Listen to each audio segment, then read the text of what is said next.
welcome back to, or welcome to, if it's your first time, episode 37 of Ye Old Rogue Hunters podcast. I'm joined this week with Brian. Hello. And The Wave. Yeah. The old Rouge Hunters, right? The what? The ye old Rouge Hunters. Is that like French or something? That's the other. That's the way everybody spells a rogue when they don't know how to spell. Oh, I got you. Nah. We're cultured around here. We're a cultured podcast. Oh, we got all the men back this week. So yeah, we got some good topics to talk about this week. Well, not really. It's actually going to kind of be a dry week. I lied about that. We don't have really that good topics to talk about. So yeah. So we're gonna do the best that we do and improvise. Exactly. That's what we do. We just had our discussion before the podcast of Dark Side Phil, so hopefully we won't have too much of that. We may be talking about the good old trusty topic that we always go to, but we'll see. But for the articles that we will discuss, or topics we will discuss, the articles will be down in the description below. And hey, Waves. Yeah. Do you know what else is down in the description below? Our socials and our YouTube channels. Yeah, all that stuff, all that good stuff's down in the description below. So if you want to go follow us there, all that's linked down in the description below. And also, if you want us to discuss any topics in particular, you can either leave it in the comments below this video. You can tweet at Rogue Hunters or whatever. We're going to keep topics related to gaming. We're not going to go too far out of that. And specifically trophies is what we're going to focus on. Trophies or achievements, you know. We're not going to discriminate over here. But if you want to talk about the video games. Yeah, those things.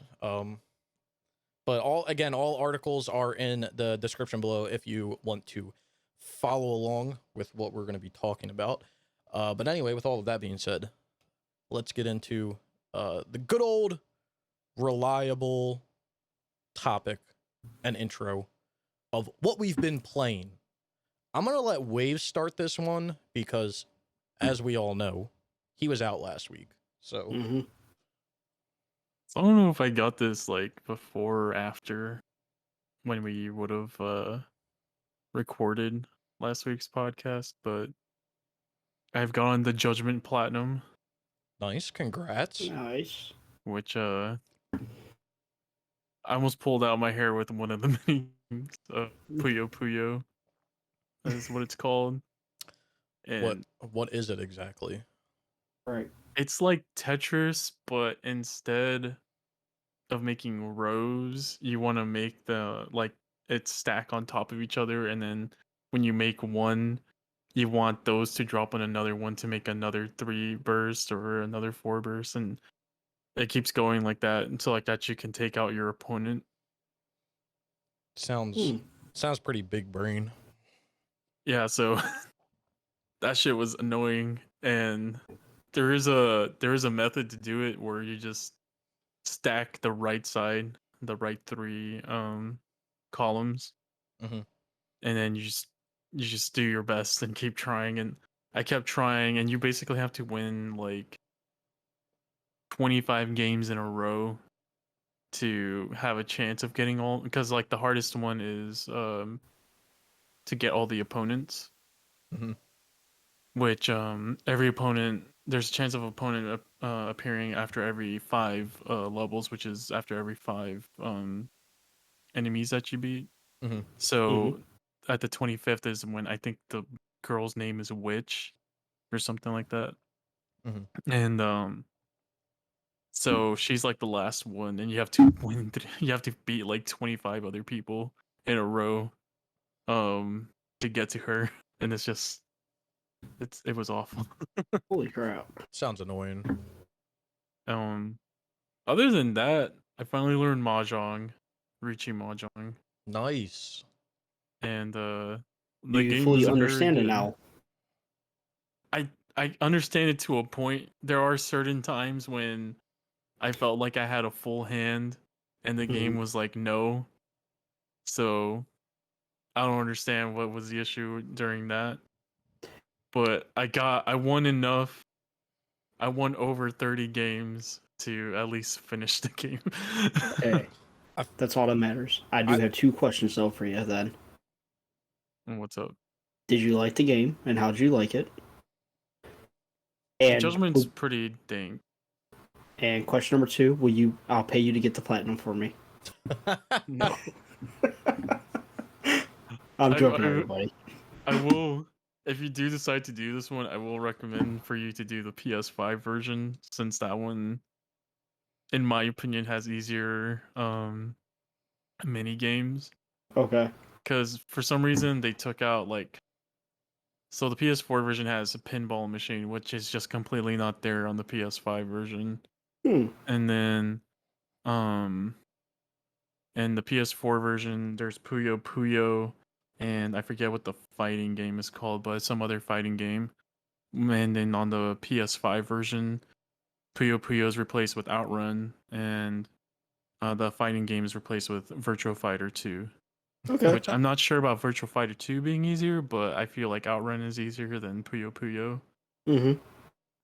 So if you do it, I recommend to do the PS5 version. Other than that, the game's pretty cool. The final boss is pretty dank. The combat is like the best in the new engine, the Dragon engine. Because the new Dragon engine kind of like ruined the combat for like a little bit with the ragdolls. So it's like very hard to like keep your combos going and stuff, but in this one they kind of figured it out, and you can do like juggling combos and shit. It's pretty fun. Nice. I recommend the game to everyone. All right. Well, I'll have to definitely pick it up then. I trust this Waves' opinion, so we shall see. Waves learned the most critical skill of any Yakuza game. Mahjong? Yep. Yeah, now I'm going for Yakuza 0. Hell yeah, I know you can do it. Mahjong was the first thing I went for. Did you get it? Yeah, I already got it done. Okay. Hell yeah. See, you learn it, and then it's like riding a bike, right? Yeah. I knew you could do it. So you've been playing Judgment, and then you've been playing Yakuza 0. Anything else? I've been just on like Yakuza binge, honestly. Yeah, I feel like. I played a little bit of Kiwami after finishing Judgment. And then I was like, let me go finish 0 instead, because I'm like pretty close to getting the 100% in that. And then this will be the same for all of us, but Max Payne 3, we're working on the multiplayer together. Yeah. Yay, friendship. Yeah. But other than that, no, not really. So I'm gonna ask you a question, Waves, and I'm sure Cats could answer this question as well. But so when I eventually get around to playing the Yakuza franchise, what should be the preferred order of playing? Should you start? I know you should start with 0, but would you start with Judgment, or would you start with where would you put Judgment in the rotation of games? I'd put Judgment after Kiwami. So so there's like 2 ways to go about it, right? You can go like by order of release, which then you'd be playing 3 first. If we're going by like chronological order, by like story wise, I'd say do 0, Kiwami 2, 3, 4, 5, 6. And then here you can kind of branch off and choose which one you want to go with next, which would either be Like a Dragon, which is the JRPG one, or go to Judgment. And then just throw Dead Souls in there whenever. Yeah, just throw Dead Souls whenever in there. Yeah, okay. I mean, that was kind of my thought process, because oh yeah, and then you can throw like Fist of the North Star there after 6 if you want. Yeah, that's true. I don't know, I feel like when I don't play a game franchise, like when it's coming out every year, and then like you have all of these backlogged, typically I would play it like as release, but like when you have the ability to play it chronologically, I feel like it's better to play it chronologically than it is to play like by release. Yeah, the only problem with like Yakuza, if you do it chronologically, you kind of, because Zero arguably is the best of the series. Mm-hmm. So you'll pretty much you're going to pretty much be like spoiled, I guess, by that game. Yeah. And then when you go play Kiwami, which is pretty much the same, except for you won't have Majima to play as, but like it's the same moveset and everything like that. Then you go play 3, and 3 is like the most antiquated out of all the Yakuza games that you're probably gonna play. Yeah. It's just, it looks rough. It's a very early PS3. I want to say it was 2007 when it came out, I'm checking right now.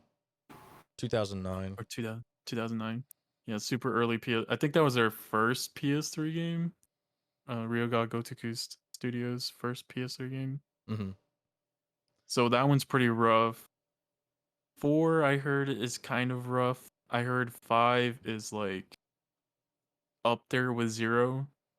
Mm-hmm. And then 6 and Kiwami 2 are like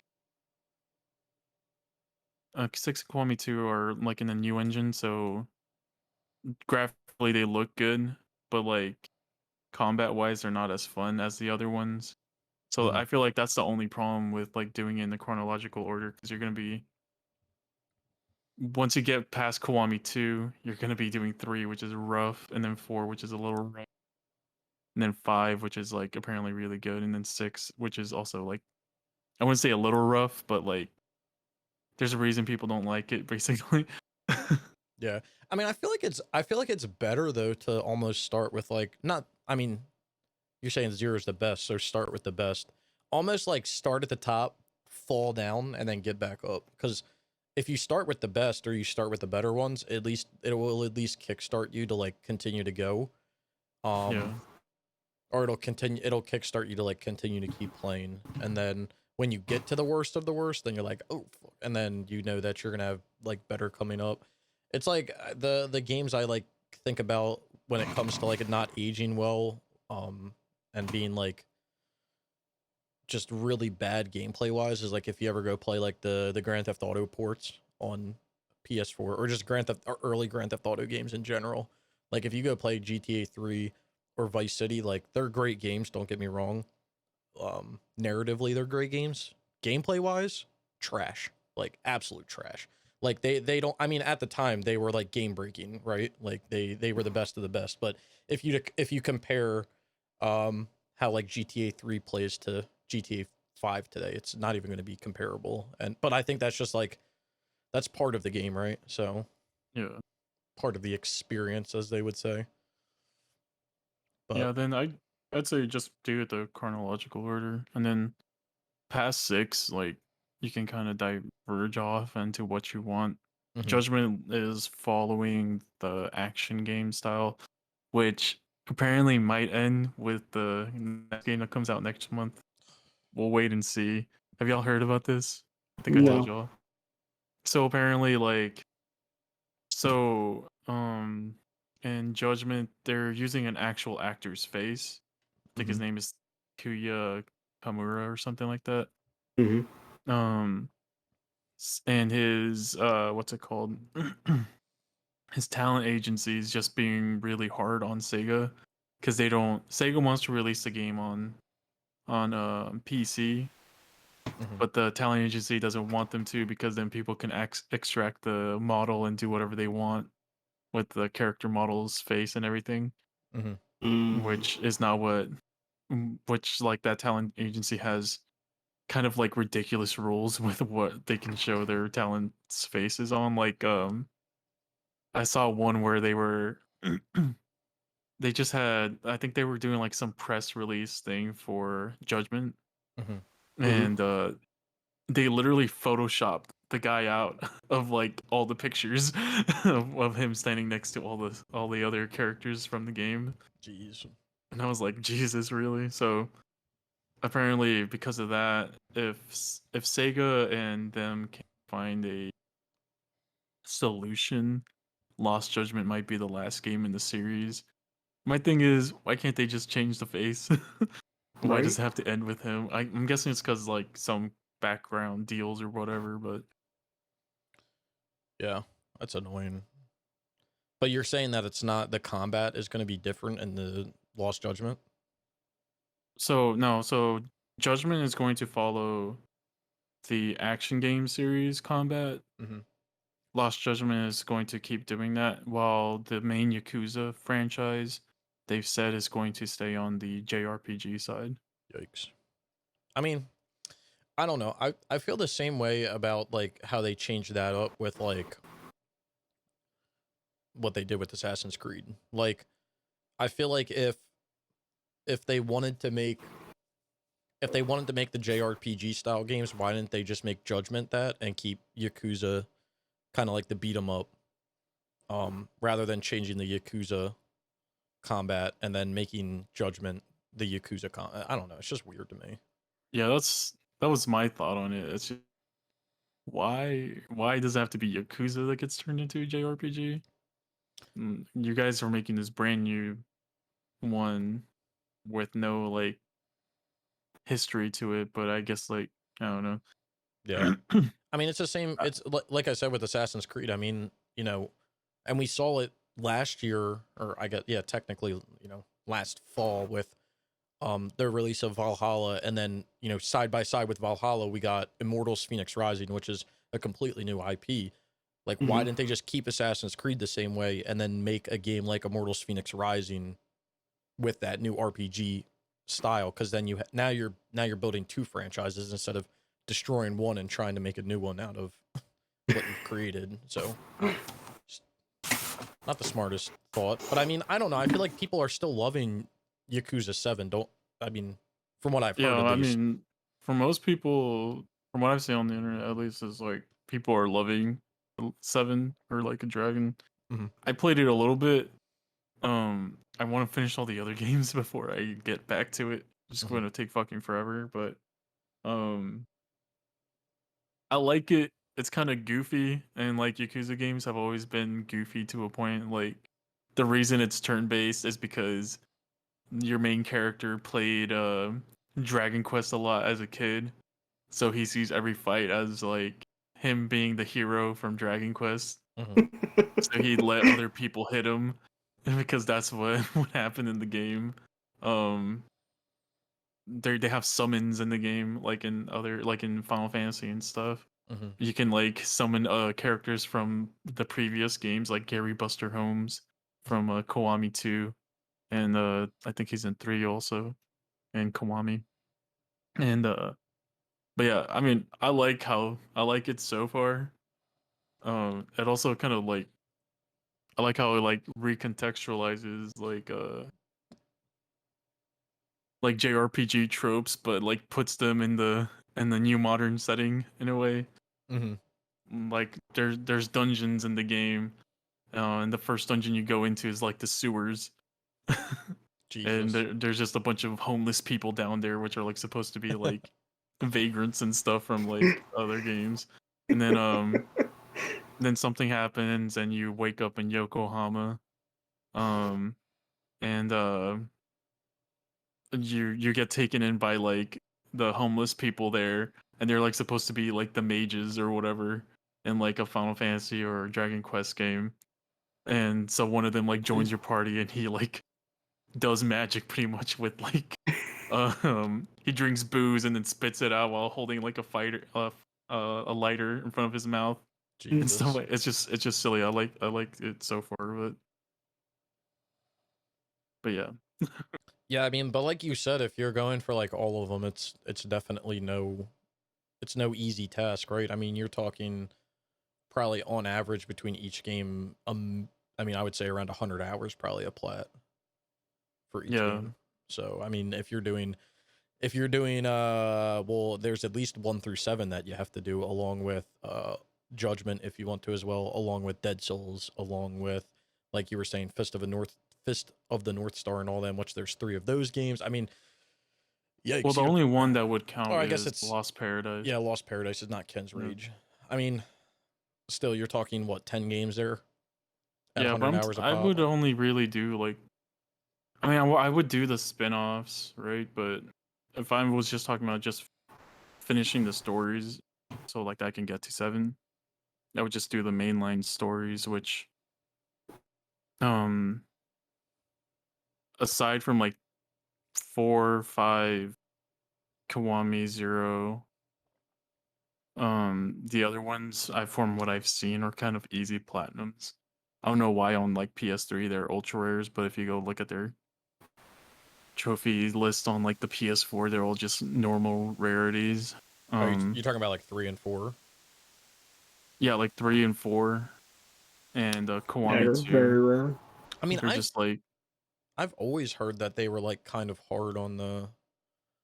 I mean, like Yakuza 3 and 4 have always been, from at least what I've heard from PS3, they've always been that type of like. It's a long. I wouldn't say it's a difficult platinum, but it's a long one, is what people like make it out to be. But I mean, if you look at it, like a 100-hour platinum was a hard game on the PS3 era, right? Like that was considered like a hard platinum. I mean, you're talking games that come out nowadays, like Assassin's Creed Valhalla, where it's 120 hours, and it's whatever, a 20% platinum. Like, I don't know who the fuck is putting that time in. Like, I didn't even want to put that time in, but someone I is. didn't want to put that time in. It's fucking crazy. Well, I'm Yeah, glad. well- I'm glad you're enjoying the Yakuza games, Waves. Yeah, Me we'll too. see.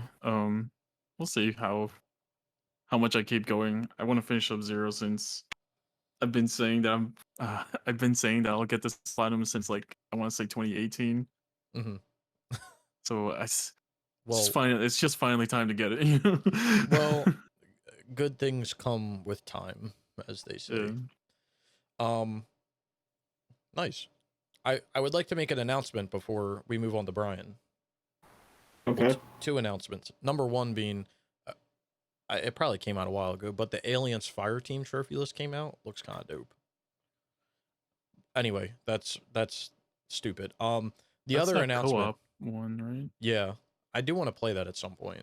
Looks kind of Right into the list. Damn it. looks kind of cool. The other announcement I want to make, this is kind of a big deal. First trophy list to surpass 200 trophies. Train Sim World 2 on the PS5. Oh shit, you're right. Just like literally, I think just dropped Really? on PSMP. Mm-hmm. Yeah. So it is now the first game, the only game with 200 trophies, and it is the most rewarding game on PSN profiles. I guess PlayStation in general. Just behind ESO, which is just behind good old Drive Club. So, figured I'd throw that out there real quick. So how many trophies is it again? 200. 200. 200 on the dot with a total of 23 DLC packs. 1 platinum, 14 gold, 73 silver, and 112 bronze equals 5,430 points. Yeah. I just want to put this into perspective for PS4, which I don't know why it's not more. Train Sim World 2 had three trophy sets on the PS4. Damn. Jesus. With 124 with one trophy set, 119 with another, and 85 with another. So this should be, and if you add those points up, it's like, it's over like, it's almost 8,000 points. I think it actually goes over 8,000 points. So this PS5 one, I'm thinking is missing a few DLC packs because there's a few things missing. And Train Sim World 1 had 2 trophy lists. That's crazy. That is actually crazy. Sorry, I just wanted to throw that out there. I thought that was kind of interesting. No, yeah, that is interesting. That's why I gave him time to go through the Aliens trophy list. So, I'm guessing the PS5 just doesn't have a cap like the PS4 and 3 did. Right, that's what I'm thinking, 2 waves. So it either doesn't have a trophy cap or it's significantly It has higher. a higher trophy cap. Yeah. That's my only guess. Why there were trophy caps in the first place, I don't know. I don't know why there was a limit to there's a few things that are weird to me, which it makes sense, but it's also weird. So the first thing is that games can't surpass like a certain amount of points in their base game, which makes sense, right? You don't want to put a game out like there's games on Steam that get you like thousands of achievements in like 2 seconds. Like you wouldn't want that. So that makes sense. But it's the same thing for DLC where it can't exceed a certain amount of points. I think it's 195 points. Like you cannot exceed 195 points in a DLC. And then I don't know why there was like a cap when it came to the list in general. I don't know if it was a point thing or a number thing. I don't know. I think it was a point thing. But maybe it wasn't because Drive Club was the only one that pushed. If you look at the most rewarding games on PSNP, Drive Club is worth 4,860 points, and the second place game is worth 4,095 points. So I don't know how Drive Club has so many more points compared to the games behind it, other than each of its DLCs are worth whatever 195 points. I would think it would come down to, I don't know what it comes down to. I'd have to do some calculations to figure that one out, but Some calculation. Yeah, some calculations. I part of me was thinking like maybe it's the amount of DLC packs because Drive Club has 21 and Payday 2 has 19, and then ESO has a different list. So what's that maxing out at? 16. So I would think it comes down to points then, because the points for ESO, but that doesn't make sense, right? Because ESO has 2 lists and it has 4,000 points, right? But then Drive Club has 1 list and it's worth 4,800 points. So like, or does it come down to the amount of trophies? Because ESO had 120. I think it's the amount. ESO had 124 and Drive Club had 128. And Payday 2 had 111. Like, it depends on what has more, because remember, gold trophies are worth more than silver, and silver's worth more than gold or bronze. Yeah, it's just weird. Like the whole like calculation that goes on makes my brain hurt sometimes. So. Like bronze are worth 15 points, silver's worth 30, gold is worth 90, and platinum's worth 300. Yeah, but so if it comes down to so you can only get. I think you can, like I said, I think you can only get 195 points per DLC. I think that's like the max you can get, if I'm not mistaken. Because Drive Club, I can't check because I earn the trophies, which is fucking stupid. But I think Drive Club like maxes out each of their DLC because it's like 2 bronze, 2 silver, 1 gold. I don't know what that adds up to, but I think it's 195. Gotcha. Drive Club, 180. 180. Okay. Well, yeah. But 90, 120, 150, yeah, 180. I mean, it's points. It's definitely points related, but like them, it has to do with points and total trophies. But then it comes down to like, why don't you just put all golds in your DLCs? But then it comes down to total. I don't know. This shit making my brain hurt. I don't know why there's a limitation on it. But my brain hurt just listening to you. Yeah, it's kind of stupid. Yeah. But regardless, I just wanted to make an announcement before we got into this bullshit. I just wanted to make an announcement that we now have the first game with 200 trophies. What a time to be alive. Yeah. Anyway. Did you guys see that one? Did you guys see that thing that I sent y'all? Yeah, 10,000 trophies. Yeah, we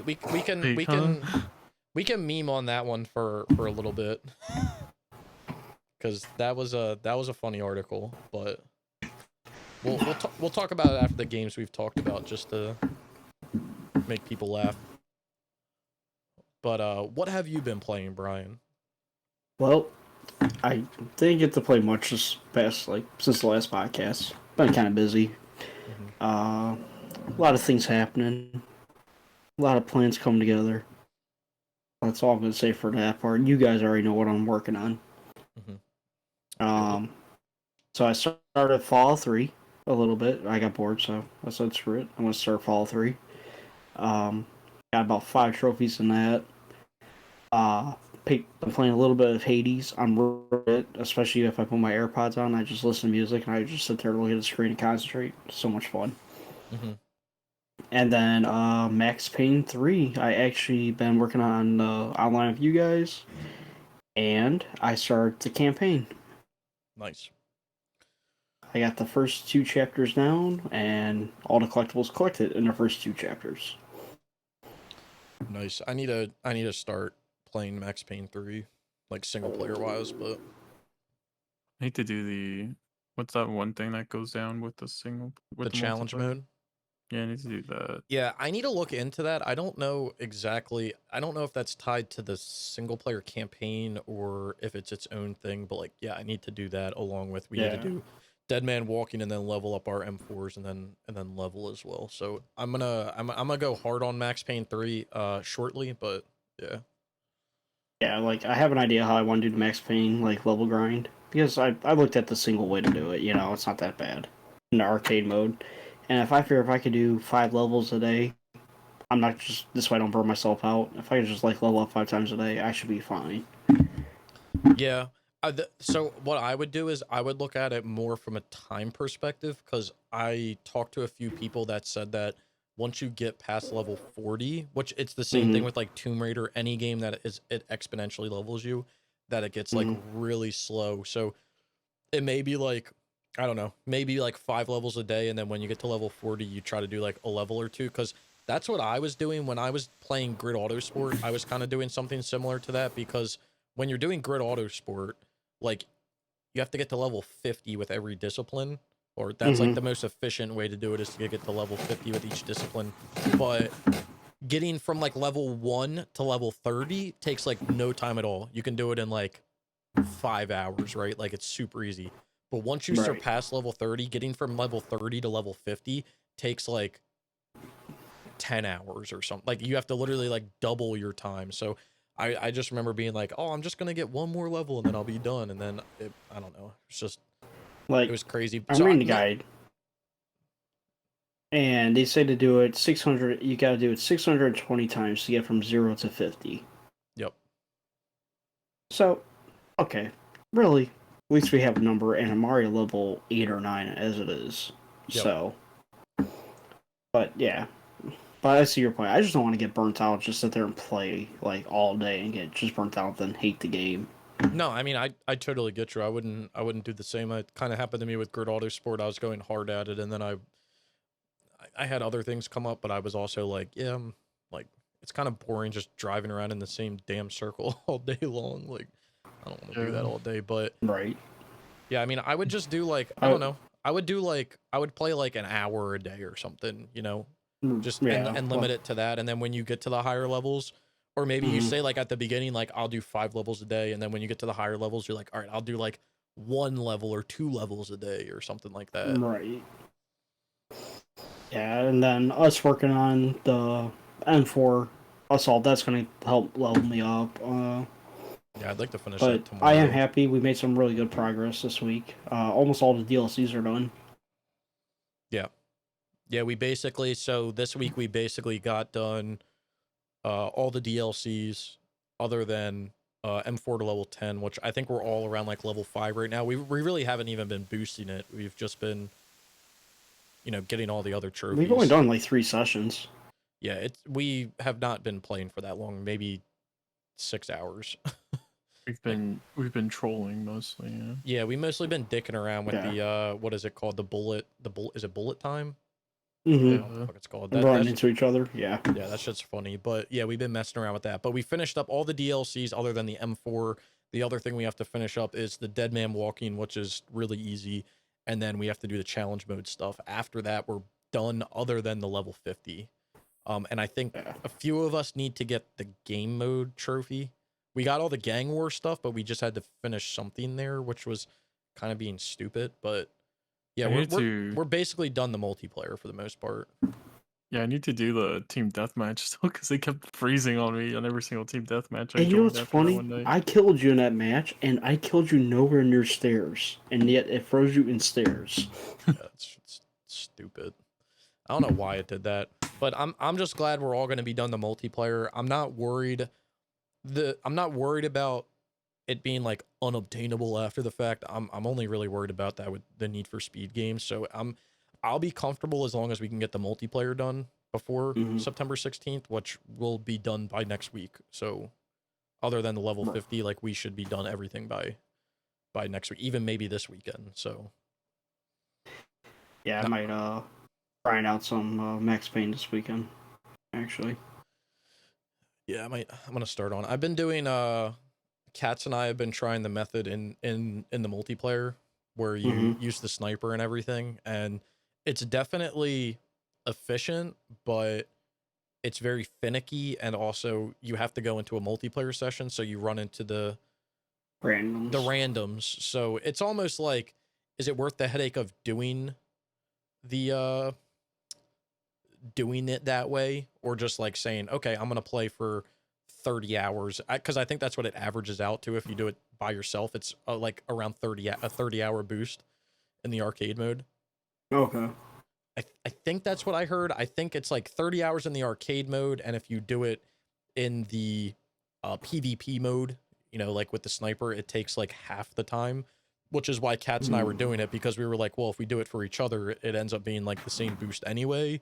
So, you know, we can try it out and see what it does. And it was okay, but it's very finicky. I think I would rather much do it, you know, by myself than do it that way. Yeah, I'm sure the randoms don't make it easy at all. Yeah, No. I mean, they weren't really messing with us in the match. We only really came across a few, but it was annoying when like people would just sit in a lobby, kind of.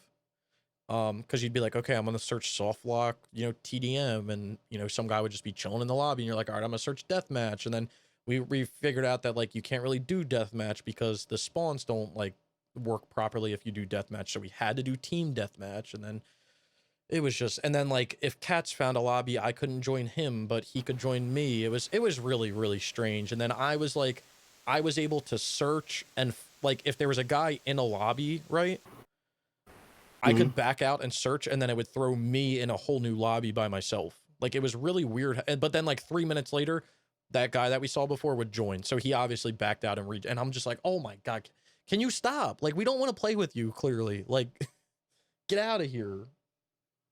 But yeah, that would be so annoying when we were like boosting, and then it would always be like the same three people. We'd leave them to go have fun or whatever in whatever game mode they were in.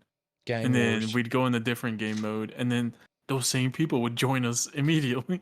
Yeah, I don't know how people do that. Like, we would be in Gang Wars, and then we would leave Gang Wars because it was jumping, and then we would go search like TDM, and then the same guys would join on TDM, like Wave said, and then we were like, bro, like you literally, and like we would switch like game modes. We would go from like free aim Gang Wars to soft lock TDM, and they would join in like 2 seconds, and I'm like, there's literally no way to like do an all search. Like, you have to pick specific aim mode and specific mode that you want to play.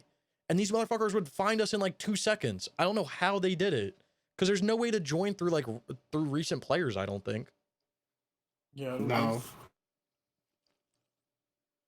I don't get the tryhards. Every PS3 multiplayer mode is like breaking right now.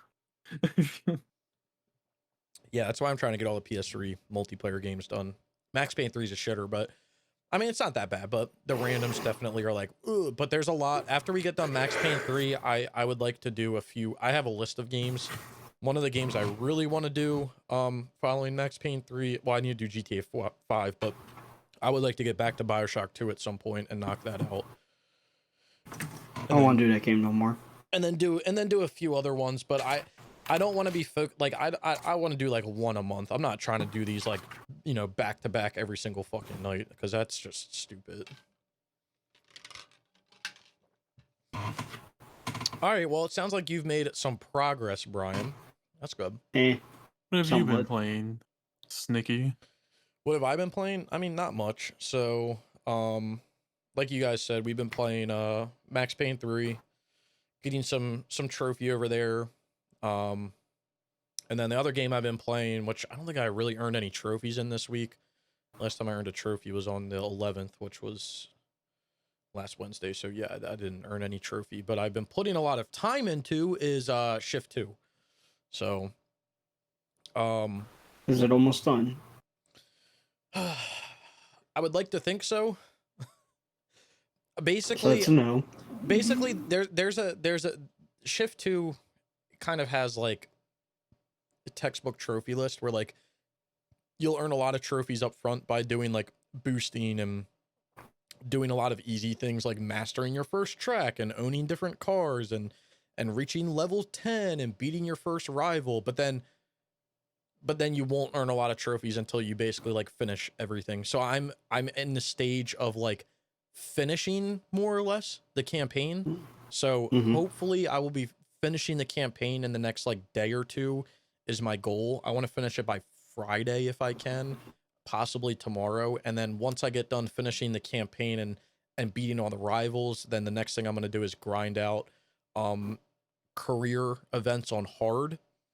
And then after I do that, I'm going to be using then I'm going to be mastering all the locations, and then after that, all I have left is to get to earn $10 million in the career, which is going to come down to me just playing the same race over and over again until I hit $10 million. So that'll be fun. Because I actually have the game pulled up right now. I am can I go to my thing? I am 66% through the career, and I have earned exactly $4,031,000. And I've played, according to the game, I've played a total of 19 hours offline. Damn. So, yeah, I mean, it's coming along. Shift 2 is the same way as Shift 1. You don't have to do every single race in the career, so that's kind of good, but still a lot of racing. And I was talking about it with Brian beforehand, like playing like shit. I'm not burnt out from racing games. I don't think I ever will be, but going from Shift to Shift 2 is just like I don't want to play this anymore. Like they're basically the same game. Like I don't want to play this shit anymore, but I'm gonna finish it. So it is what it is. But other than, what's up? I said no. Yeah, I get that. Like, I mean, you that's played like the same game over and over and over. It's like I don't want to do this anymore. Yeah, it's just like it's a lot. Is what it's just a lot. I feel like when you play a game like. If you were to play all the Dead Spaces back to back to back, like you might be okay because like it's a different story and a different atmosphere and a different this. I mean, the general gameplay and structure is the same, but like you're in a different area. When you're playing a racing game, especially a simulation game, there's only so many racetracks that you can race on because they don't just make new racetracks. They're all based off of real tracks. So yeah, you can't really, you're doing the same shit over and over again on the same track over and over again. At least if you're playing like the open world Need for Speed games, they're different maps and, you know, you have different customization and you have different story modes and shit. Like simulation games don't have any story. They can't. So yeah, it's just driving left. Yeah. Driving left, driving right, winning races, winning money, racing the same track over and over again. But yeah, that's all I've been doing. I feel like I haven't been like doing too much in regards to gaming, but it'd be what it be. But I think it just feels like that, especially for us three right now, because we're kind of doing like longer games right now. Yeah, that is true. Judgment overall took me like 153 hours to finish. I think that's like you said, Waves, like that's the part that sucks about doing like longer or more difficult games is that like it's almost like you're not earning trophies at the rate that you want to, or you feel like you're not making progress. But when you finally get the platinum and finish it, it's so damn satisfying. Yeah. It's the most satisfying feeling. So it'd be what it be. You know, on my recent trophies, it goes back to a week. So, you know, it makes me feel like I'm not doing anything, but, you know, it is what it is. But anyway, that's what I've been playing. Also, because I got to talk about it every podcast, I will be playing the Assassin's Creed Valhalla DLC at some point. Yay. Is that the only like major DLC that's gonna be coming out, or? I don't know. They put out the Wrath of the Druids DLC, which was like a major, quote unquote, major one. This one is the Siege of Paris. They put out Wrath like of the Druids was only like the challenges though, right? no, that was like a full, No, that was Ireland. That was like, yeah, that was a full new map. That was Ireland, and it was a full campaign. And then they put the mastery challenges out, and then this is the Siege of Paris is like a full blown DLC as well. I don't know if they're gonna put any more out. I haven't really looked into like a roadmap, but considering that the game is going to be supported for the next year, I'm assuming, I don't know if they're going to put big DLCs out, but I'm assuming they're going to continue to put stuff in the game. They've put stuff in the game, and I don't know why they didn't put trophies tied to it. Like, I think they put something called river raids in the game a while back, but they don't have trophies tied to it. But then they put trophies in for the mastery challenges to not only do all the mastery challenges, but get gold medals in all of them. So like, I don't know their structure of what they're doing. All I know, kind of fishy to me. Yeah, all I know is, you know, even though I rag on Odyssey all the time, you know what I really liked about Odyssey? Was those additional feats trophies or whatever? Yeah, that was the coolest thing, where like they would not show the trophy, and then they would put like a random ass update out, and then one of the trophies would be available. Like, that was the coolest thing to me. I don't know why, but the funnest thing about that, or the more fun thing about that, was watching people bitch. Oh, yeah, because they were like, just tell us what they are and let me get them already for my 100%. It's like, nah, bitch, like, you're gonna bro, wait. yeah, bro, they're not out yet. Like, calm down. Like, shut the hell. I don't know why people. It ain't ready. Yeah, I don't know why people complain so much. Like, it's so irritating. Like, I was reading a forum post on PSMP the other day. I don't really do this too often, but when something pops up that's like, huh, I definitely look at it. And one of the things was someone made a forum post about how DLC shouldn't count towards your completion percentage. And, shut up. And it was just so funny to read, and people were like, there was a guy, there's always one of those guys that's like, either he doesn't understand English, or like he's being a troll, but like basically saying like, this is like DLC is unethical because they're releasing additional content for the game that should have been in the base game, and blah blah blah blah blah. And it's like, bro, like, if you don't want to play the DLC, don't fucking play it. But like, the thing that I don't understand about like this new wave of like people who trophy hunt is like, people who got into trophy hunting originally, when it was like a thing that came out, you got into it because you were a completionist. That was the whole point of you doing it. So like, it was in your nature to want to fully complete, not only to fully complete a game, but if it had DLC, to want to do the DLC as well, because you were a completionist. You wanted to do everything the game had to offer. You wanted to do 100%. You wanted to collect everything, and like, that's what we wanted to do. Nowadays, people are like, what? I have to 100% the game to get the platinum? This is fucking ridiculous. Like, no, like, that's what people want. Like, that's the whole point of trophy hunting. Like, that should be the point of trophy hunting. I could do New Game Plus.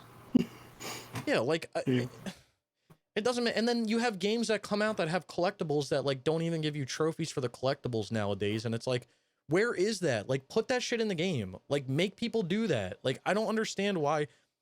I don't give a shit if people are complaining. Like, whatever. You want to complain? Go, like, cry. Go play your 5,000 Radalika games and get your platinums and make yourself feel good. But, like...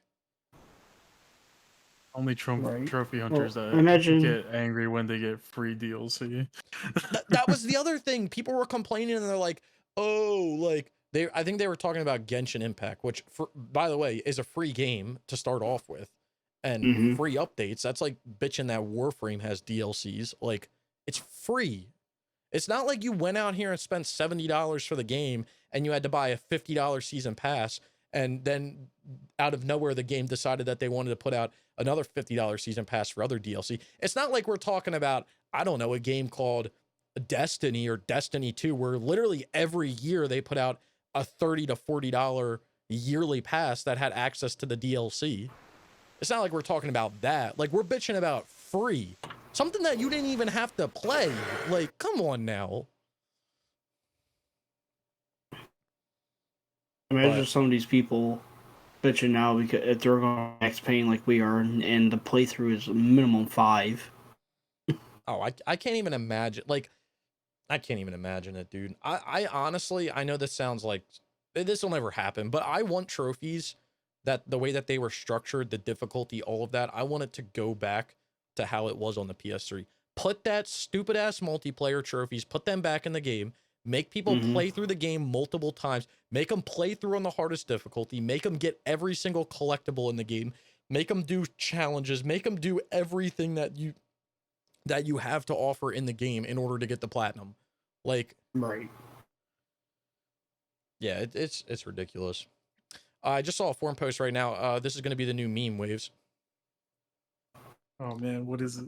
Instead of calling games remasters, which we can still go by, Cat Lateral Damage is getting something called a remoustered.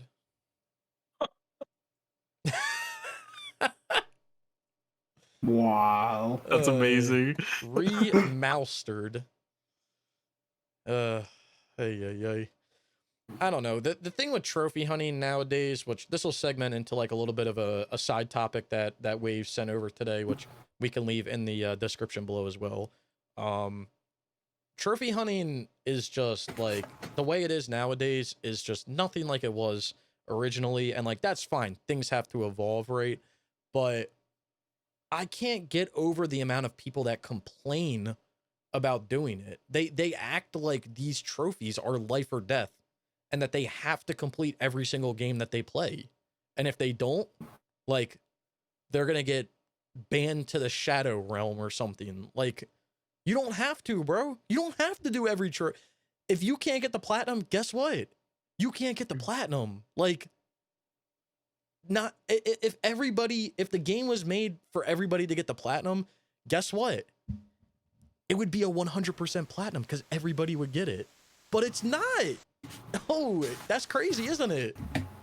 And you don't have to get every version of that platinum either. Yeah, that's another thing. Right. You don't have to get every. And I remember that was a thing that came up with Chivalry 2, where people were complaining about, oh, I gotta do the PS4 version and it's not 60 frames 4K. How can I play this? My peasant eyes can't play this game. Or my nice eyes can't play this peasant game because it's not running, smoothly or whatever. And it's like, who the fuck said you had to do both versions? Like, you're the autistic one that like has to do it for some odd reason. Like, you don't have to. Like, the only way, and I think all three of us are the same way, the only way we play a game more, or we stack a game on our list, is if we love the game so much that we will play it again for trophies. Yeah. Like, you can bet my ass I'm not going to play Ride 4 on the PS4 and then go and play it on the PS5 too. No, I would rather rip my toenails off than play that game 2 times. I haven't even played it 1 time, and I know I don't want to play it more than 1 time. Like, you don't have to play every game twice. Like, you don't have to. Like, that's not some, like, rule or code or whatever. Like, no, you don't have to do that. They're like, no, but to get the series done, I have to do the... No, like, shut the fuck up. Yeah, exactly. Oh, I to do the series, I have to do every game, and it's like, no, you actually don't have to. Like, you really don't. 1 version of the game. Yeah, it's almost like you just have to do 1 version. Like, it's that crazy. Like, and if you love the game so much that you want to do it again, go right ahead. We've all done it before, but like, don't think that you have to do every version to do it. And the other thing is, like, people can't get a damn trophy without a guide. Like, that's another thing that's been like pissing me off. But like, I have no one to blame but myself because I make guides. But it's just like, I don't get that whole side of it, because I get watching guides and doing and guides, you know, using guides if you're like struggling with stuff, but like there will be people that won't even play games because they don't have guides. And it's like, what? So basically you want people to like hold your hand while you play through the game. That's crazy. Yeah. I just want to make an announcement. I don't know how long this is going to go for, but we have lost Brian due to internet issues. So, we'll inform you when he's back. For now, it's just going to be Waves and myself. But, The duo. yeah, the deadly duo over here, the dynamic duo, whatever you want to say. But we the ones.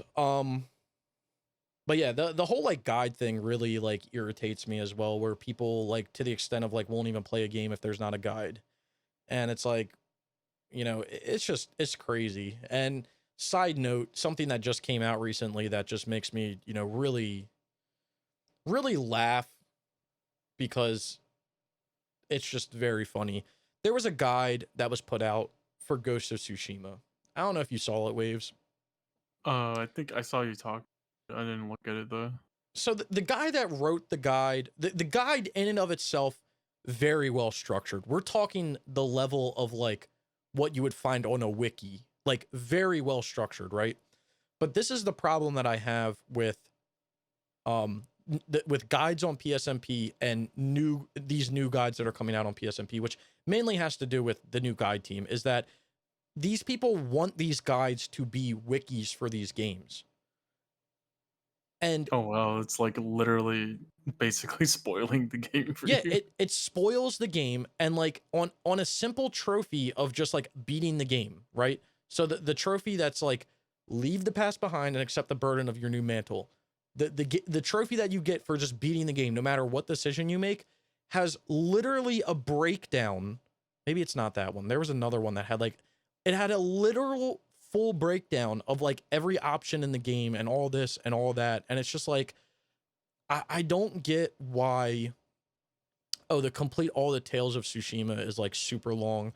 Like it's nice that the info is there, right? But like literally what you could have said was like, and I don't know why it can't be this simple. Like complete this tale, this tale, this tale, this tale. This shit goes into a full breakdown of every tale name, how to unlock it, what the reward is for it, and then a video link for a walkthrough. Like, it's ridiculous. The guy who wrote this guide, more power to you. Great guide. For a wiki site, great guide. For PSN profiles, you just wasted so much damn time for a game that, like, my dog could get if they wanted to. Like, yeah, the platinum for this is like literally just play the game. It's literally a 50% platinum, and this guy, oh, it dropped below. This guy, it's apparently a 70-hour platinum, which I don't know if I would agree with that fully, but I would say it's probably lower than that. But I can guarantee you the amount of time that this guy put into writing this guide, getting comments on it, doing iterations of it, I can guarantee you this guy put at least 20 to 30 hours into just writing this guide. And like I said, it's great information for a wiki. For a trophy guide, this is like overkill. But like this is what the site wants now. They want people to write guides that hold your hand and get the platinum for you. And it doesn't make sense to me on a game where anybody can get it. Like literally anybody can get it as long as you have a brain. Like anybody can get it. We actually wrote a guide for we were writing a guide. Well, it's chilling there and it's gonna chill there. We were writing a guide for what was it? It was Zombie Army Trilogy. We were writing a guide for Zombie Army Trilogy. And we wrote the guide, we put it down for a little while and we picked it back up because I was like, okay, let's just finish it. So anyway, we write the guide and pretty thorough with everything that you have to do. Pictures of like zombies and you know the trophy guides I made and you know very very detailed, right? And we got comments back that were like well, for the story trophy you just say that you have to complete episode 2 chapter 2 on any difficulty. You need to break down more of what you need to do. No, I'm not going to spoil the game for someone. Go to the menu, pick episode 2, chapter 1, and beat it. And when you beat it, you'll get the trophy. Why do I have to break down what the chapter consists of? When the trophy will pop? I don't fucking know. I played the game like 2 years ago. I played the game whenever. I played the game back in 2015 and platinumed it in 2020. Like, not saying I don't know what I'm talking about, but I'm not a fucking wiki. I'm not going to sit there and talk about every breakdown of everything that you have to do in the game in order to get a trophy that's related to the story. Beat the story. You can literally play the story on the easiest difficulty with your toes and get the trophy. I don't know how else to break it down for you other than like literally playing it for you. So yeah, that was like, that kind of tilted me the wrong way. And you know, when they said that, I responded and I was like, thanks for the info, but I'm not putting spoilers, even though PSNP has the option to cover spoilers up. I was like, I'm not putting spoilers in story related trophies because we're going to walk people through the game. And their response was basically like, well, you have to. And guess what my response is? Well, it'll sit there in the unpublished section of your site until forever, because it's not going to get published ever again, and I'm not going to delete it. So it can sit there forever. But then there was other things that were like, well, in the horde mode based trophies, you just say that you have to get to whatever. You have to get to wave 9 on this map and the difficulty doesn't matter and all this. They were like, you need to elaborate on like how the map is laid out. And, you know, why is this trophy more rare than this one when it's the same mode? And it's like, I don't fucking know. I'm not the one. Like, I don't know why the difficulties are different. Like, what? I can't explain that. Yeah, I don't. But I'm getting derailed here. What I'm trying to get at is the guides that PSNP is pumping out is almost making these people that want their hand held through every single platinum worse and worse and worse, because now people won't even play games unless there's guides for it. Or and I think that that's wrong, right? If your game interests you, you should play it, regardless of if it has a trophy guide, regardless of if it has information about it. You know, like if there's no information, then guess what? You can be the one to make the information. Like you shouldn't be the one, you shouldn't be, you know, pushed away from a game because it doesn't have guides or whatever. And like the whole hand holding through everything is just, I'm tired of it. I remember like some guides literally just being like play through the story on like whatever difficulty, and like it never went into this much detail. Well, no, and that partially has to do with there's a new guide team on PSNP, or at least it's run by a new person, and they want it to be treated like a wiki. Brian's back, by the way. What up, Brian? For now. For now. We'll keep you updated if he... I don't know what the hell happened. Storm? Yeah, like the Max Payne 3 one is literally just finish hard difficulty and find all collectibles. Yeah, I mean, that's because those were put out at a different time. I don't know why. I get them wanting to change a guide team and wanting to change, you know, the guy, the person who's running the guides, right? But to me, there's almost a time where there's an information overload, where there's too much. Like, for you to sit there and fully, let me just point this out. Let me just put this out there for anybody that is planning on doing Ghost of Tsushima, hasn't done it, wants to do it, whatever. Let me just save you some time here. Don't read the fucking guide, just play the game. Like, you're gonna waste 2 to 3 hours reading through a guide that provides no information on a game that you literally just need to play to get the platinum. Like, I can summarize the Ghost of Tsushima platinum in like 10 seconds. In one sentence. You ready? Do everything on the map that you see. Boom. There you go. You get the platinum. Unfogged map. Like, not even as a joke, it's literally that easy. Yeah, it really is. One sentence. All three of us had platinum. I think when I got the platinum, I never even looked up a guide or anything. No. I had to look up a guide because I was missing one thing and I couldn't see it. And then once I saw it like on a video, I'm like, oh, it's right there. I'm a dumbass. Let me rephrase, okay? And I want to make how to platinums on games like Ghost of Tsushima and Horizon because A, they'll get views, but like B, you don't need them because you don't, okay? there is a caveat to Ghost of Tsushima, which will be sentence 2 of my guide. You have to clear areas, like you have to clear the map on areas for certain activities to show up.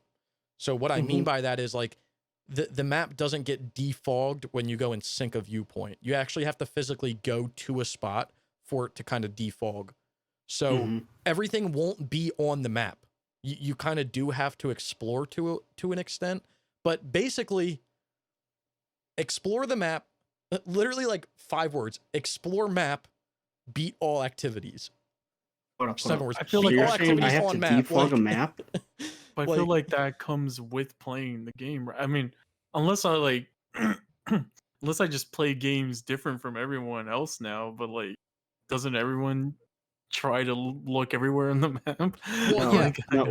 No, they don't. But I got one. So I got to defog the map to get the platinum. Yeah, you actually have to. Man, it's an 8 out of 10. Yeah. Oh, there's a fog option on the map. 8 out of 10.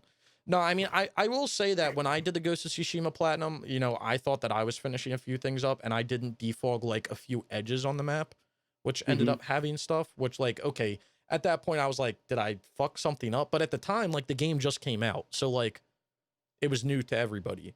But like there's no like in Assassin's Creed, right? You go to a viewpoint, you'd use the viewpoint, it defogs everything and shows everything. Ghost of Tsushima doesn't really have that feature. But like Wave said, if you're going to do all the quests and do everything, you're more or less going to explore the whole map. So those things are going to pop up. So I don't understand why a game that all you have to do has 0 missable trophies, which by the way, I think that is the most important thing when it comes to a guide for any game. If you just tell people what the missable trophies are, like that's the most important thing. Because that's what you need to pay attention to when you're playing the game. The fact that there's a guide written that's probably going to take, again, 2 to 3 hours to read through the whole entire thing for a game that you just have to beat everything on the map is a bit ridiculous to me. But again, that's what PSNP wants now on their guides. They want wikis for guides. More power to them. I won't be writing anymore because I didn't sign up to write wikis. I signed up to write trophy guides, and I'm not writing trophy guides for people that have squirrel brains. So yeah, it'll be what it'll be. But this is going to segue into which I don't know if you want to make a new time slot for this one or we can link it. Waves sent an article today. I thought it was a meme at first. Get past the other ones first before we do that? No, I just want to segue into it for a few seconds because it kind of ties into this in a way. Waves sent an article today, and it was titled PlayStation fan hits insane trophy milestone after 12 years of gaming. Now, when I read that title, and I'm sure when you guys read that title, you were like, damn, like probably Hakoon, like this is kind of cool. You scroll down and the milestone is 12 years. I just got my 10,000th trophy.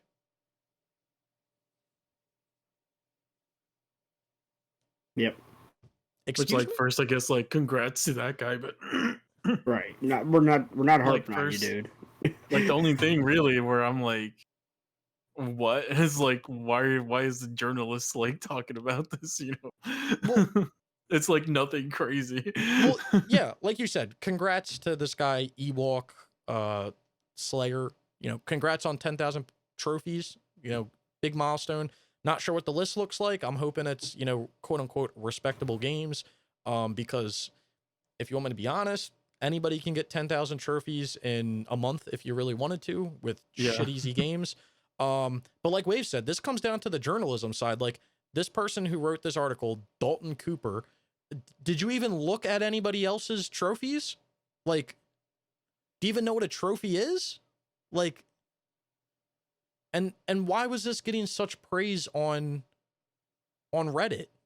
I mean, that's clearly why it's an article, because people were liking it on Reddit, which they were probably liking it just to be nice, to say like, wow, you got 10,000 trophies. But I just thought that was kind of interesting from the side of journalism of like, what? Like, like, what are you talking about? Like, I know you guys have lives and do things and everything and still trophy hunt. me personally, I made this comment to Brian before we started the podcast. I personally have 12,750 total trophies. I started trophy hunting 11 years ago. I've made it through high school, graduated college with an engineering degree, and I work a full-time job. And I've gotten that many trophies in 11 years. And then the person who made a comment, this guy Ewok Slayer, said that they were the reason they got this many trophies is because they were unemployed for too long. What? Like what? Okay. Like, bro, like Brian has been working a full-time job since he started trophy hunting, and he still has more trophies than you on his accounts. I just said what I've done through trophy hunting, and I still have more trophy. Like, again, this is just like the journalism side. I'm not ragging on the guy that did it. Like, no. Congrats, but like the journalism side is trash. Like, come on now, like, what are we doing? I want to put this in perspective. Halloween of this year will be the 1 year mark of my account, right? Mm-hmm. Since I started the new account, started fresh. 1 year, October 31st. As of right now, I am sitting at 1,700 trophies even. Yeah, with 30 platinums. This guy has 10,000 trophies with 114 platinums. So, okay, I could probably outdo that with ease. You know, who knows?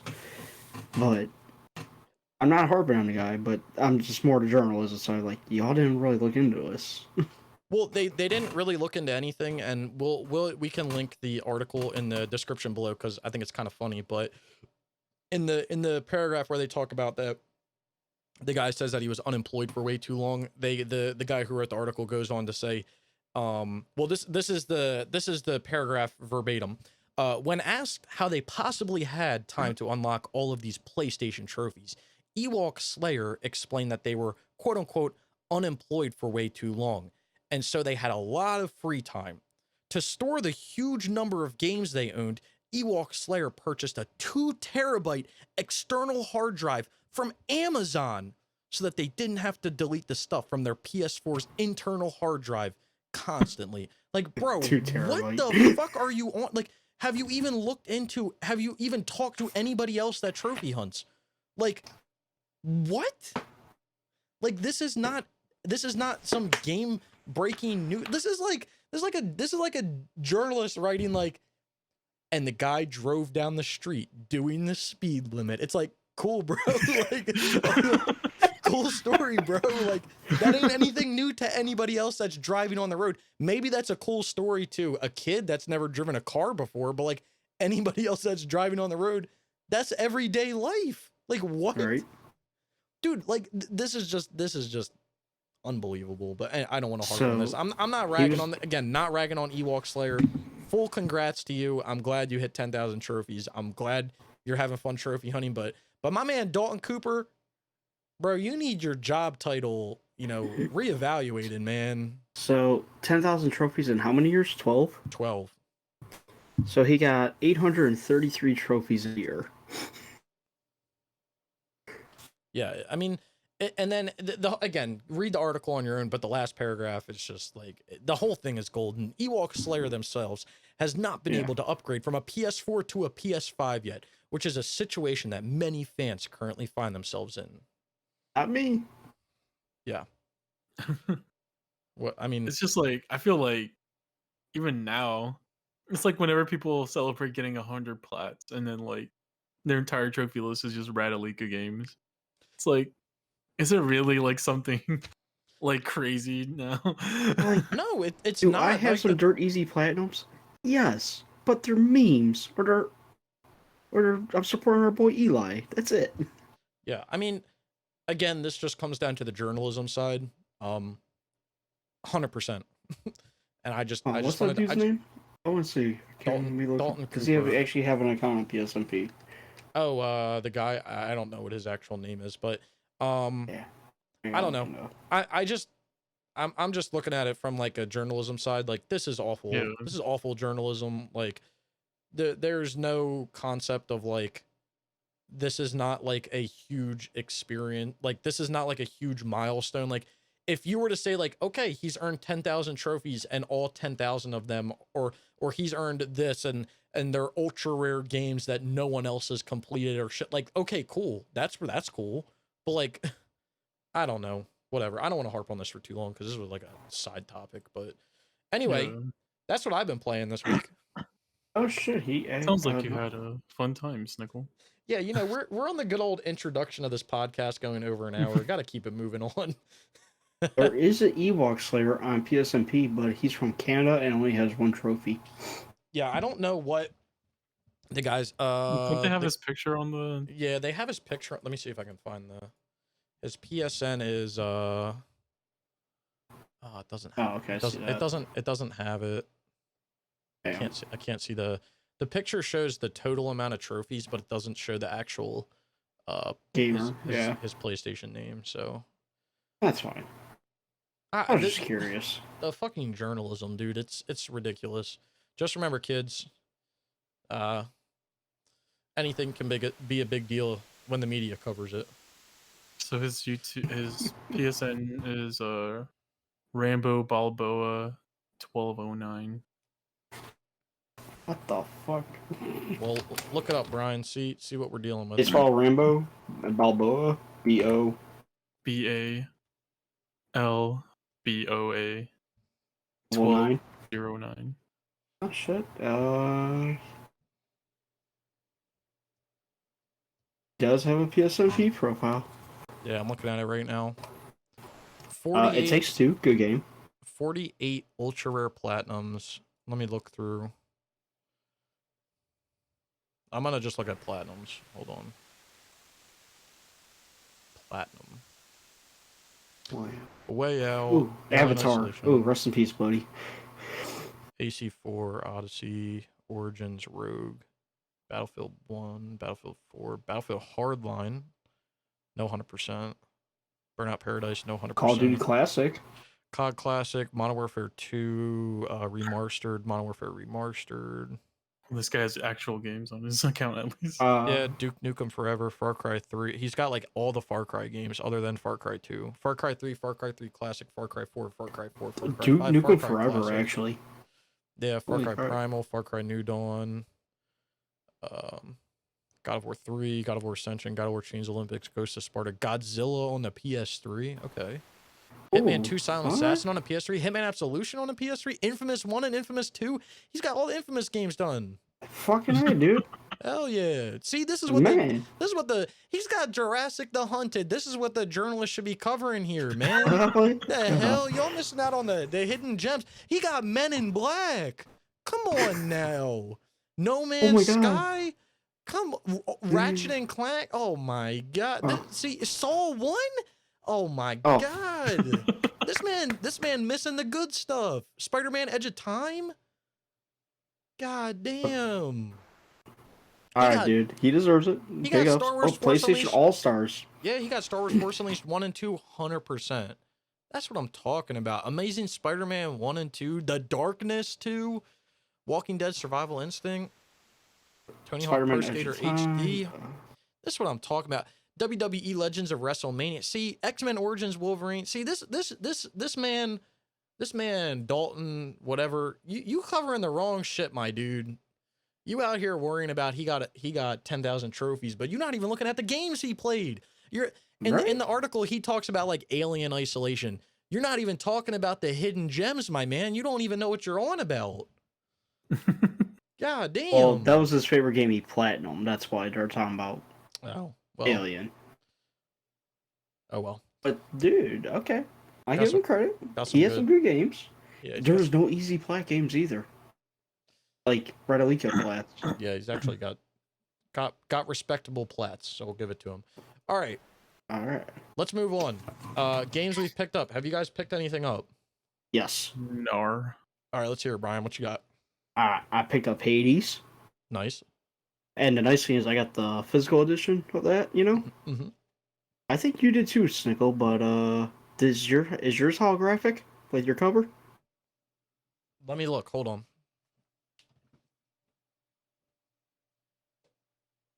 Other than like Ghost of Tsushima this week.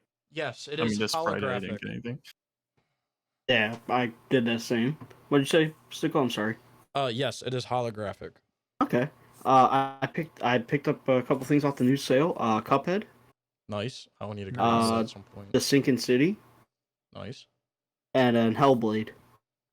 Nice. Oh yeah, that was on sale, wasn't it? That sale was actually not bad. All of you do yourselves a favor and pick up Castlevania Requiem Yes. on sale right now. Oh, is that on sale too? Oh shit! I didn't get fully through the sale. I think it's like $8 right now. Yeah, pick it up. Oh. Go get Hey, it. It's Agony's good. on sale for $4. Good. What? There's good games on Agony. sale.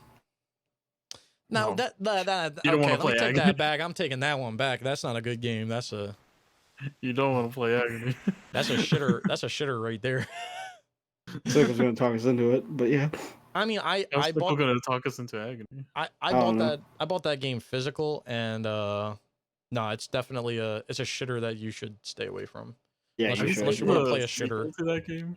Yeah, so Agony, the sequel to Agony, you can basically pipe people down and they show it. Yeah. So it's kind of Yeah, cool. we bought it. Remember? No, No, there's that's Lust from another Beyond. that's Oh, yeah, there's another game that's like, I don't know if the Lust from Beyond is made by the same guys or something, but it's only No, on Lust from PC. Beyond is a separate one. The other one's called like something succubus. Yeah, oh yeah. you can literally pipe dead people down, or I guess dead people pipe you down. Yeah. Kind What a of way a to weird die. concept, but like, I mean, you got to get the schmeat any way you can, I guess, if you're a female. So do your thing, and you can see that it's all there for you to see. So no, that's pretty cool. Only on PC. only on the personal computer can you play that one. So all right, nice, Brian. So you got Hades and a few games off the sale. Mm-hmm. Very nice. I picked up Hades as well. Well, I pre-ordered it a while back, but it just came in last Friday, so got Right. that. Another game that came in, which I need to test it out. It actually came in today. It's a little game called, you guys have probably heard of it, Ride to Hell Retribution. Now, Nope, never heard of it. let God. me make a note. So I already own Ride to Hell Retribution, but a few weeks ago I was informed by somebody that Ride to Hell Retribution had a version of the game where you could get the Cook's Recipe DLC in the case, but it was only an EU version of the game. So I went on and I found a Cook's Recipe version of the game. I think it was like 20 or 30 bucks. It wasn't awful, but it definitely wasn't cheap. So I bought it. It came in. It has the code, but I haven't tried it yet. So still, we'll find out what happens. I believe since it's an EU version of the game, I'm going to have to redeem it on an EU account for it to work. But it was not a sealed version of the game. So that's kind of what worries me to an extent. Wouldn't the code be expired by now? So it doesn't have an actual expiration date on it. So it didn't come, it's not on like a separate slip. It's on like the back of the cover. It's on the back of the box art. And it doesn't state an expiration date. So we'll see what happens. I'm not anticipating anything great, but I figured I would give it a try because, why not? So yeah, I picked that up. Very nice. All right, so that's what we picked up. Nothing too big. Let's get into my favorite part, server shutdowns, because everybody loves this. So what's today's date? 19th. All right, so end of this month, Need for Speed Undercover, Need for Speed Shift, Need for Speed Shift 2, Need for Speed The Run, and Need for Speed Carbon will all be going down on the 31st. I made a multiplayer guide for both Shift and Shift 2. So if you want to figure out how to do those, got like spreadsheets and stuff, you can use that. But they go down. I would also advise to get anything done for those games tied to the auto log as well. So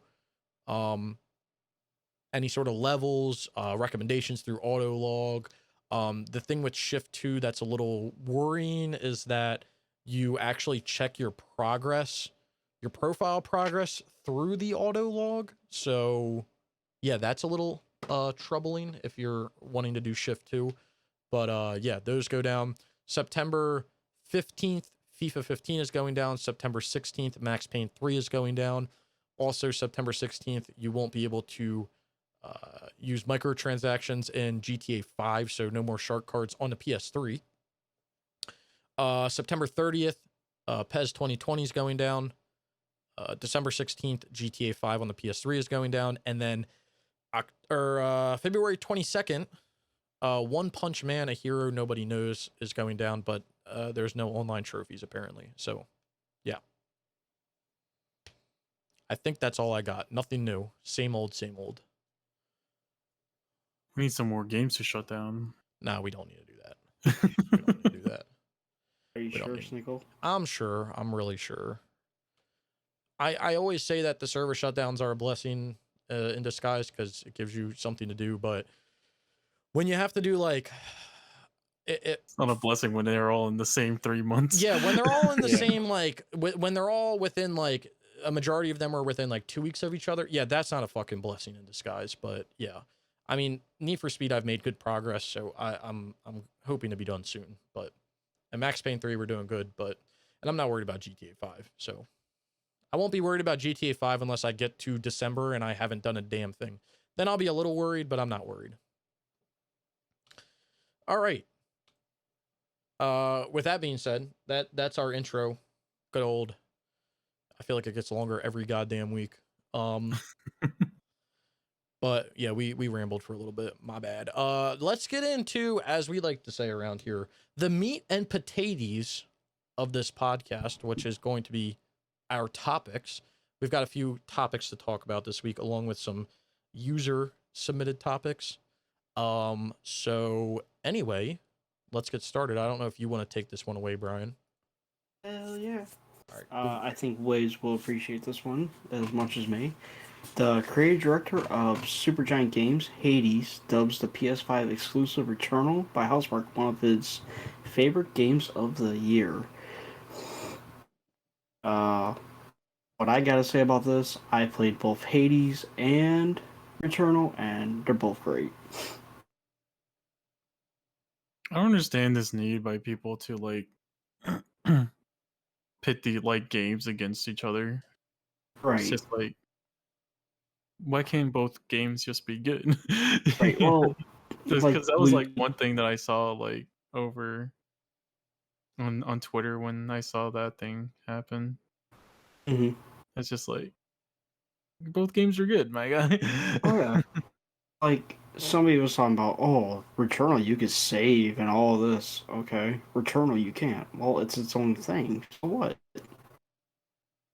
You know, like Returnal is fun as shit.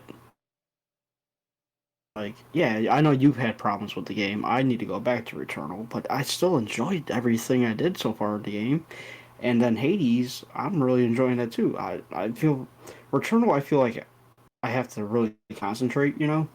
Hades, I feel like I could just put music on, put the screen on mute, and just go and have fun as well, and not have to like concentrate as hard on like a big ass map and all that. Yeah, which like I guess is what they were going for in Returnal, but I don't know. It's cool to see. That's like something I wish more like Sony Studios kind of did, which like you kind of see it with like Cory Barlog. Mm-hmm. He's always like saying something nice or whatever about other game studios. Yeah, Insomniac does it as well. Yeah, I'd like to see more like, you know. You'll see Naughty Dog do it once in a while, but the main people you see do it is Cory Barlog, of course. And then Insomniac will do it a lot.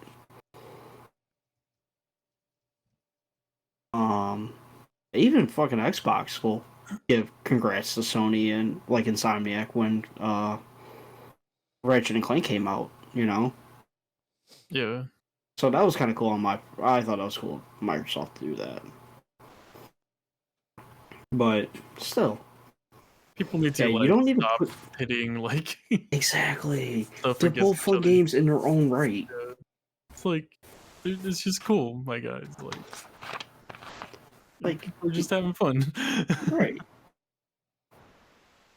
There's like this constant need to like be like, I've noticed where like people were like they have their thing that they wasted $500 on has to be better than the other one's. Like, nah, Nah. they're both just computers that play You know? games. It's like, Exactly. Yeah, I mean Like, that's the whole like that's just like console wars in general. Like yeah, it's just fuck console ridiculous. wars. Yeah, it's just And ridiculous. Like and like there's reasons like don't get me wrong, there's reasons to be like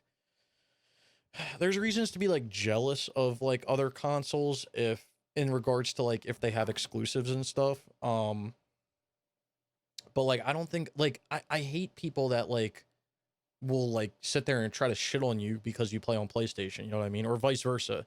You know, being able to shit on people because you play on Xbox. It's like whatever. Like it's their like choice. And if you want to play on it, you can play on it. Like I'm jealous of Xbox exactly. people because like you guys get, you know, Forza Horizon, like not just Forza, but Forza Horizon. Like I would love to have a game like Forza Horizon on the PlayStation, but you know, we don't get it. So like, yeah, that makes me jealous, but I'm not going to sit there and like be like salty because like, oh, I don't get Forza Horizon. So now I'm going to shit on every Xbox person just to let them know, like, just to put them down to make them feel bad because like their console isn't selling. Like, no, like I don't understand why that there's that whole concept of like putting people down for certain reasons. Like, can we just not celebrate, you know, Right. yeah. can we not And celebrate that people are happy playing what they want to play? And like that, I love seeing that between like when Xbox or like Microsoft does that to Sony, or like these big companies do it to each other on Twitter, or like developers do it to each other, you know, like you said, Corey Barlog, like sitting there, like, you know, congratulating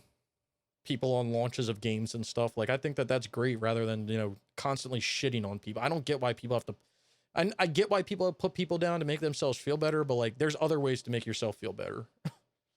And you know what? And I know some people are like, oh well, you are just play on Sony and you're just fanboys.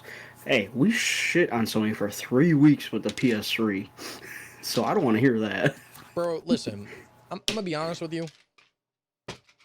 I'll shit on anybody that needs to be shit on, regardless of if it's someone I follow or don't follow.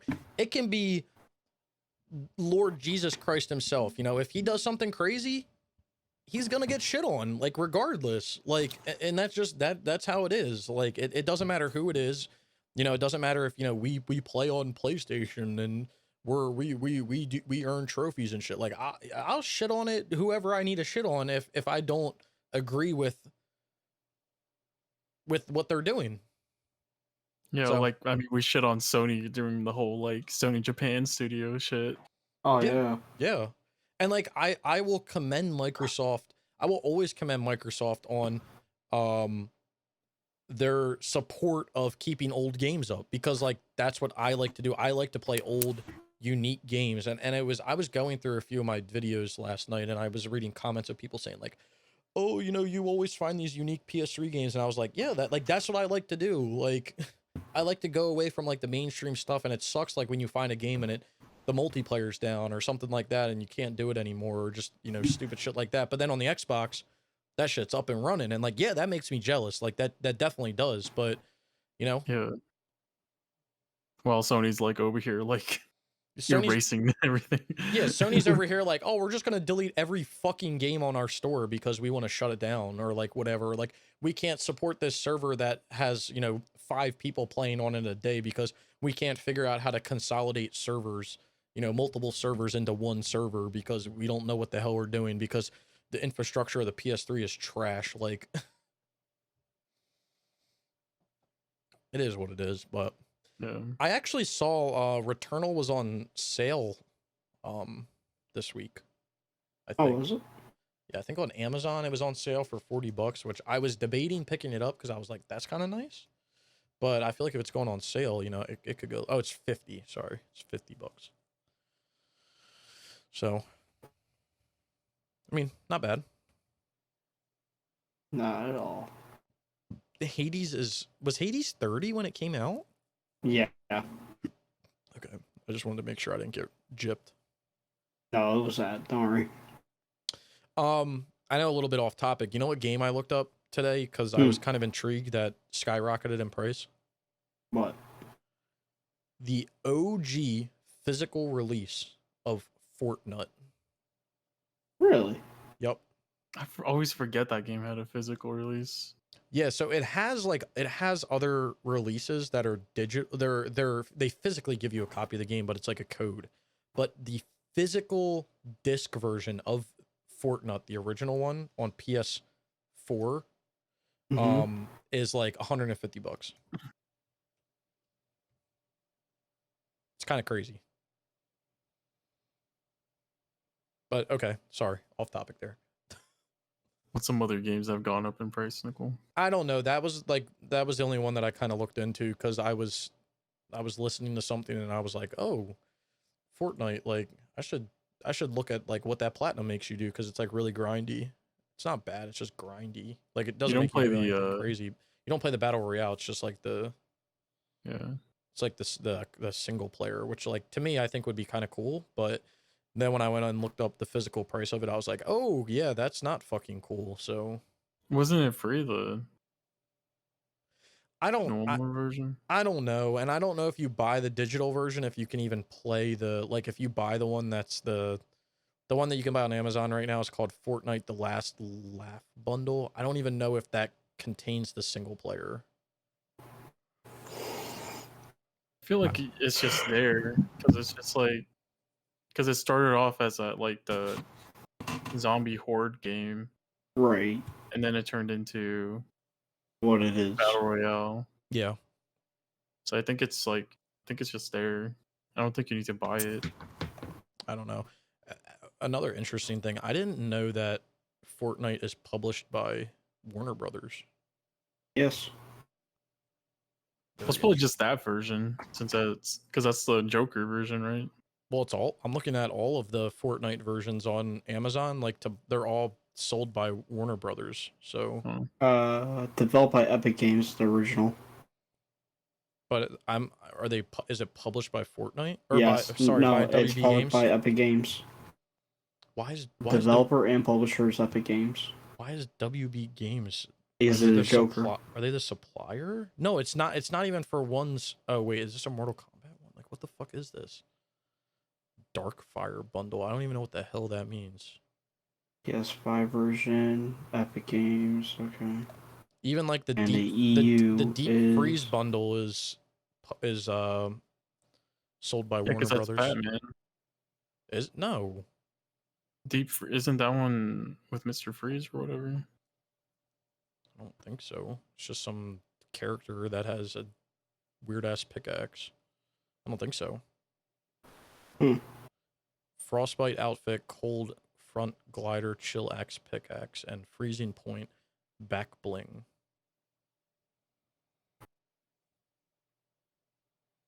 See, so this is why I think it's so expensive, because every version of the game that you buy does not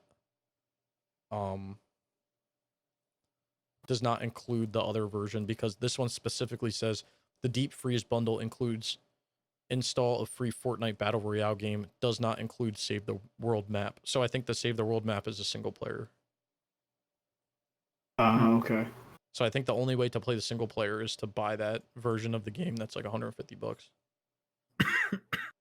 That's weird. Yeah, it's kind of crazy. But sorry, got off topic there. What else is new? I'm just glad Hades is finally on the PlayStation. It's weird that it took it like this long. I'm guessing because like exclusivity deals and stuff. And, right. It's you know what? It's fun. So I had it on the Switch before. So. Well, what did it come out on originally? It was a fun game. It was on PC and Switch at first, I think. Yes. So it was on. I remember that it was on PC. I didn't know that it was on Switch too. So I mean, yeah, it's kind of weird that it must have had some sort of exclusivity or something. That's really strange. All right. Well, nice. On to the next topic here. You want to cover this one again, Brian, or you want me to? Oh, Last of Us multiplayer. Yes. I'll do this one. Okay, so we all know about The Last of Us 2 supposed to be having a multiplayer. Well, apparently, according to some leaks, point to a possible Battle Royale mode. Battle Royale mode. There we go. Royale. Royale, whatever. What? It's just Sony trying to Cash appeal to in. the lowest common denominator. Yeah. Yeah. Like, I mean, it better be fucking brutal as shit then. yeah. I was just thinking, like, it does seem out of the, like, it does seem out of left field, but at the same time, I think Last of Us is probably the best game to do a battle royale mode in. Like, I'm trying to think about, like, I don't know if Last of Us 2 multiplayer is going to be the same as the first Last of Us, but like, could you imagine the first Last of Us mechanics with like crafting, but then in a like on a giant map, like a giant battle royale map? Like, I feel like it would kind of be interesting because it would make you really think about like what items you have to use and having Right. limited ammunition. So like, do you try to like sneak around, or like, I guess it would be kind of interesting because I think about like every battle royale that you kind of play nowadays is like you literally go in like, so anyway, I started blasting. Like, that's literally the mindset of every battle royale game. So this could be like I mean, it could be an interesting twist of like, that's not really it's going to be a very slow, methodical way of I playing just the wonder game, how but it's gonna work also, because like typically battle royales drop you in, right? Well, I can't really think of like The Last of Us with planes, you know. So Well, I think they could do it inside like the cities, because they could be the wolves versus what was the R group waves? the scars. Yeah, well, you know. I think that's how it would have to go. Well, I Well, think but that's if how you the do that, it's like, factions mode is gonna be. I'm just talking about like yeah, just the Oh just no, the like the scars will descend from the buildings or something. The wolves will already be on the ground or something. I don't know. That's the only way I can think about it. I feel like though, for the battle royale, they're not gonna like. There's gonna be the factions, which will be like the PvP obviously side, and then there'll be like the battle royale is gonna kind of be like as because I every other can't one. Like, really see. every man for themselves. Like, you're not gonna be in like a group or feel like you're in a group. Yeah, Right.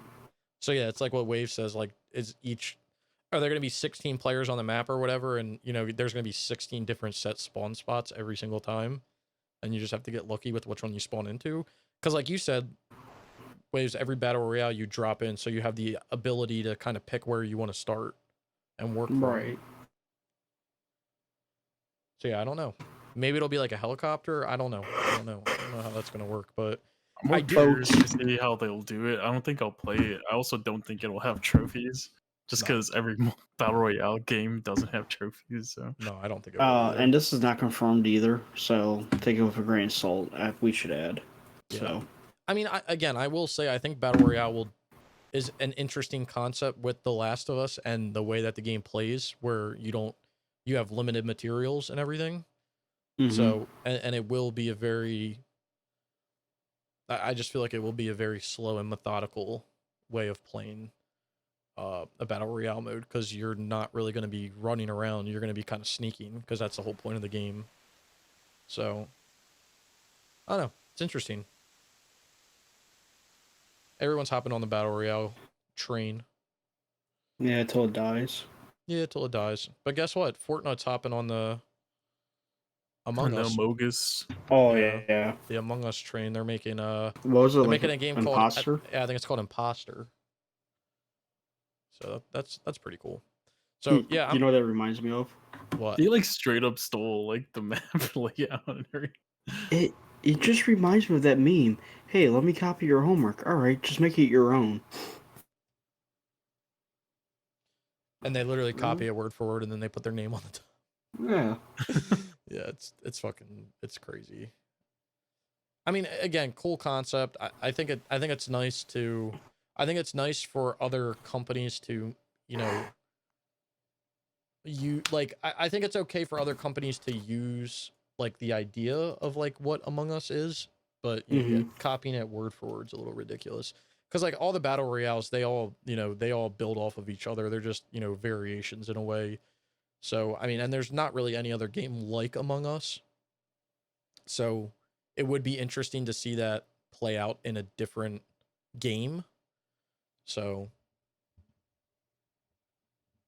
I don't know. I'm ready for the battle royale genre to take an L and just move on. I feel like at this point it's not going to. Yeah, I don't know when it will. I mean, I don't know who the hell is. Because I feel like everything eventually like there was the whole push to have a bunch of MOBAs, which then that died. And there was that push to have a bunch of tower defense games, and then that died. And then like I feel like battle royales are just going stronger every day. Well, I don't know if I would say they're going stronger, but I think recently in the past like year or two, I think they've kind of declined, honestly. Like Battle Royale was at its peak when like Ninja was playing with Drake. Like I think that was peak Battle Royale, because like when you have someone like Drake playing Fortnite or Travis Scott or them playing Fortnite, like that's literally like that's about what you can peak at from a video game standpoint. Yeah. Mm-hmm. And I don't think that they've ever, I think it's been like declining ever since then. But I've not really seen games, going the battle royale route anymore. I know the new Call of Duty info released, I think today. When did that release? Oh yeah, for the new game. Yeah, the Call of Duty Vanguard. I'm sure it's gonna have battle royale. I don't know. I didn't watch the trailer, but I thought they were all just going to the Modern Warfare battle royale thing. Warzone. Yeah, Warzone. Maybe, I don't know. Who the fuck knows? I don't know. All I know is I think the battle royale stuff is kind of simmering down, because I think wasn't it Battlefield 5 that had battle royale? I swear to God that game had battle royale, and then like I never heard a soul talk about it once it came out. Did it? I'm not sure. I think it did. Let me look it up. Battlefield 5 battle royale. Yeah, it was called Battlefield 5 Firestorm, I think is what it was called. And it was like a battle royale mode. No. Yeah, I think it does. But there's a post that says the new Battlefield won't have it. But I don't know. I do feel like it's on the downwards, but we'll see when it stops. But like I said, I think The Last of Us having a battle royale mode will be kind of interesting, because I don't know about you guys, but the factions mode in Last of Us 1 felt it was interesting to play, but it felt kind of out of hand for the rest of the game. I don't like it because it had like the whole to keep your people alive or whatever. Oh yeah. Yeah, that shit would give me so much anxiety just playing it. Yeah, the colony stuff, that shit. Yeah. I was the same way. Like I didn't even want to play, because I was like, oh my God, like my fucking colony is gonna die and I'm gonna go back to day one, like, or the journey. That's what it was called, the journeys. But I don't know. I felt like the PvP in that game was just so out of place. But again, we're talking, when did that come out? 2012, 2013? You're talking the height of shoehorning multiplayer into any fucking game you put out. So not much you can do there. But I don't know. Yeah. Maybe I feel like Battle Royale fits more into Last of Us than standard PvP does. But that's just me. I'm curious. I'm definitely curious to see if it does happen. The factions game mode hasn't even come out yet, so we have to at least wait for that. Yeah, and this is this is a speculation, so. Yeah. All right. Well, let's get on to the next topic here. I think we're all kind of hoping this happens, but it probably won't. You want to talk about it? Oh, I can talk about it. I don't know if Brian wanted to. I did the last two. All right. I'll take it. You don't have to twist my leg or whatever they say. Twist my arm. You're the one who picked the topic, right? Yeah. So. I mean, he's not wrong, but I'll do it. So apparently, there's a leak that Sly Cooper 5 is in development. And the person who leaked it is apparently a fairly reliable leaker. And they're saying that it's in active development, but not by Sucker Punch. So I don't really know how much I can believe this, but I would love to see it happen. I mean, I'd love to see it happen. I'm just curious on who it is. It's obviously not. It can't be Sanzaru Games because I think they got bought out by Facebook for their Oculus stuff, Mm-hmm. and they were the ones who made Thieves in Time. Yep. So it's just like, who are you guys picking exactly? And can we really trust them with the IP? I mean, Like with Sanzaru Games, there was kind of like some trust there because they made the remasters, Mm-hmm. which are like the best remasters out of all the PS3 to PS2 remasters or whatever. Right. But like other than that, it's like, who else? And it's very obvious Sucker Punch isn't going back to this since they're obviously making Ghost of Tsushima 2 now. Mm-hmm. yeah. Yep. So I I'm more mean, curious on who. I think the best case scenario is that it's like a new studio and at least somebody at Sucker Punch is not looking over it, but giving guidance. Right. Kind of like the overlying hand of the project, but isn't like actually like managing it. They're just kind of whispering in the ear to say like, this is what you should do and all that. The other thing is I feel like you could make a game if you had enough passion for it. So like regardless, as long as the people who are making it are passionate about the franchise or the IP, Mm-hmm. then I mean I would be pretty confident that they'll make a good game. And as long as they have as long as they have experience making a game as well.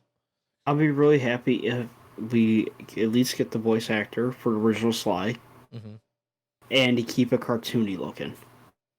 Yeah, I was just about to say the visual.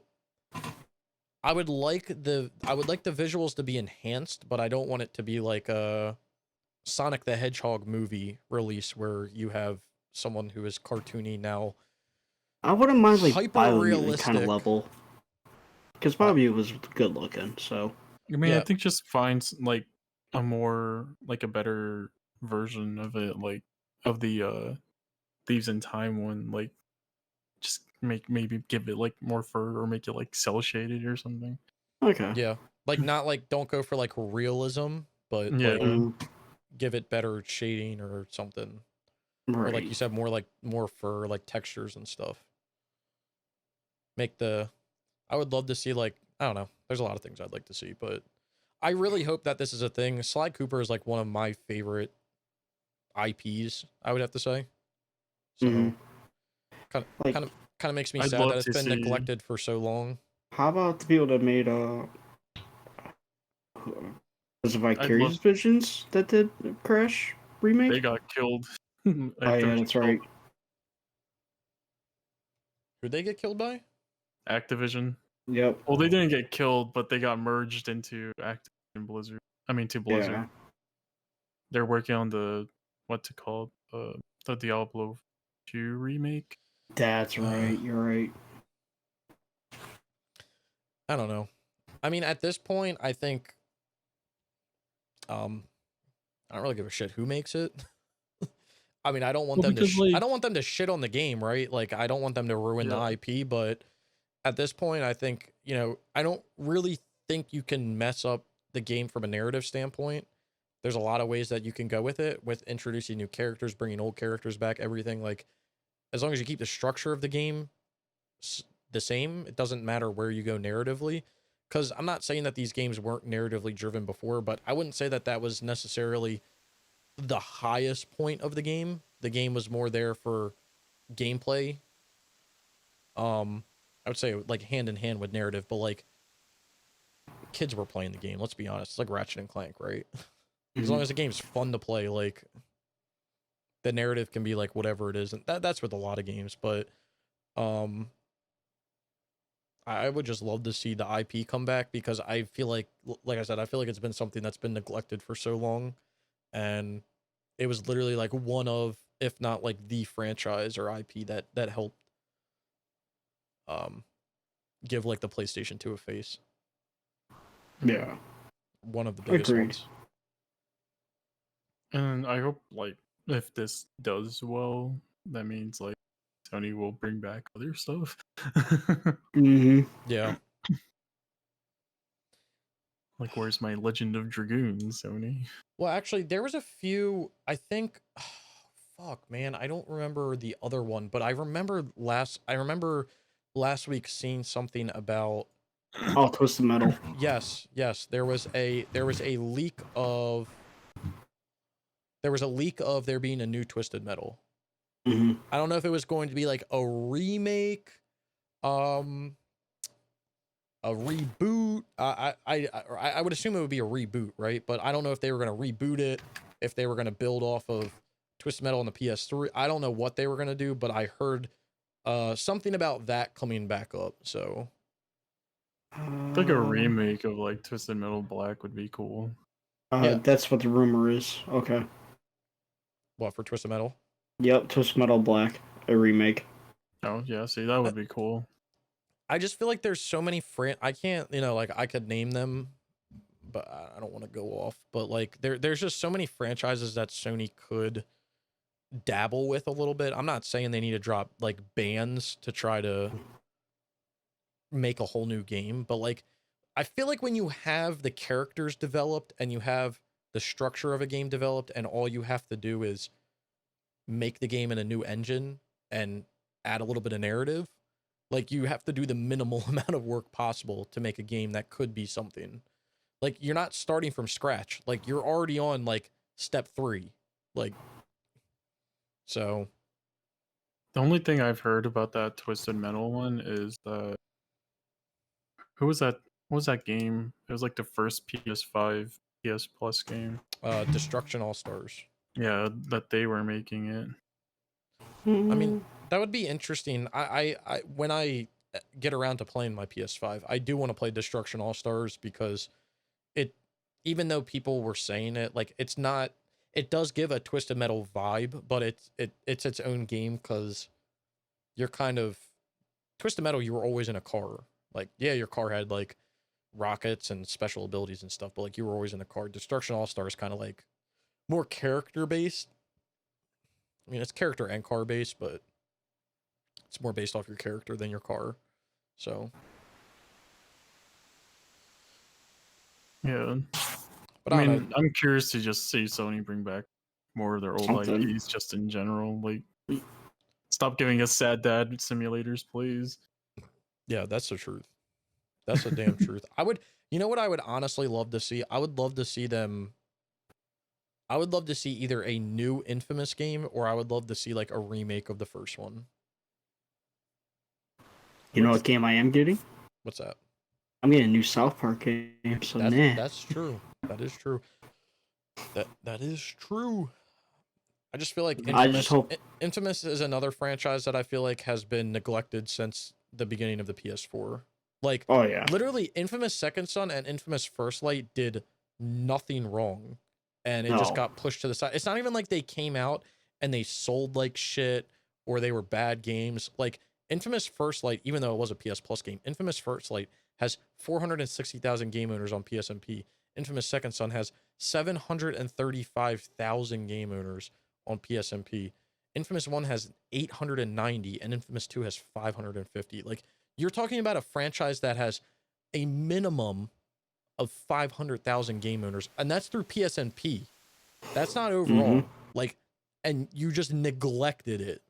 That's crazy. I think Infamous is more because Sucker Punch was probably done with it. Yeah. Rather than like Sony being like, hey, make more and don't make any more. I mean, I think that's more because Sucker Punch was done with it and they wanted to make Ghost of Tsushima instead. I mean, I totally feel it, but like I don't know. I feel like at some point you should go back. Like they should go back and make like a PS5. Like they should do what they did with Second Son, right? Like early in the console's life cycle, make an Infamous on the PS5. Even though that's not going to happen, obviously now. But well, before we knew about Ghost of Tsushima 2. There was a rumor that they were going to do an Art Infamous game because they redid everything for like the paperwork and all that for the names, which any company does just to keep the rights up and all that or whatever. But they did Infamous before they did Ghost of Tsushima, so with those rights and updating everything. So who knows? Maybe they just felt like they want to keep on the wave of Ghost and the hype and all that, then move on. Yeah. Yeah, I don't know. There's just a lot of, I don't know. There's a few franchises that I feel like are neglected. Another one that I heard about, but like I have no idea if it came to fruition, was like Resistance being like the trilogy being like remade. People were asking for that. Yeah. Like, there's just a lot of things. Like another franchise that I think has been completely neglected for, I would want to say absolutely no reason, is like Mod Nation. Like, that would be fun to have, in all honesty, in our Mod Nation. there's been no like the only kart games we've gotten have been like Sonic Team Racing, CTR, and then a few like shitty ones here and there. Like, we've not gotten like a true kart game on the PlayStation. And I know we've talked about it in the past of having like, why doesn't Sony make a Mario Kart competitor with basically like PlayStation All-Stars Battle Royale, but Mario Kart with all of their IPs? Like, why not just do more stuff with your mascots just in general? Yeah, I mean, you have the ability to do it. You own them. Like, you own the IP. You can do whatever you want to with it. Like, why would you not? But I don't know. Confusion.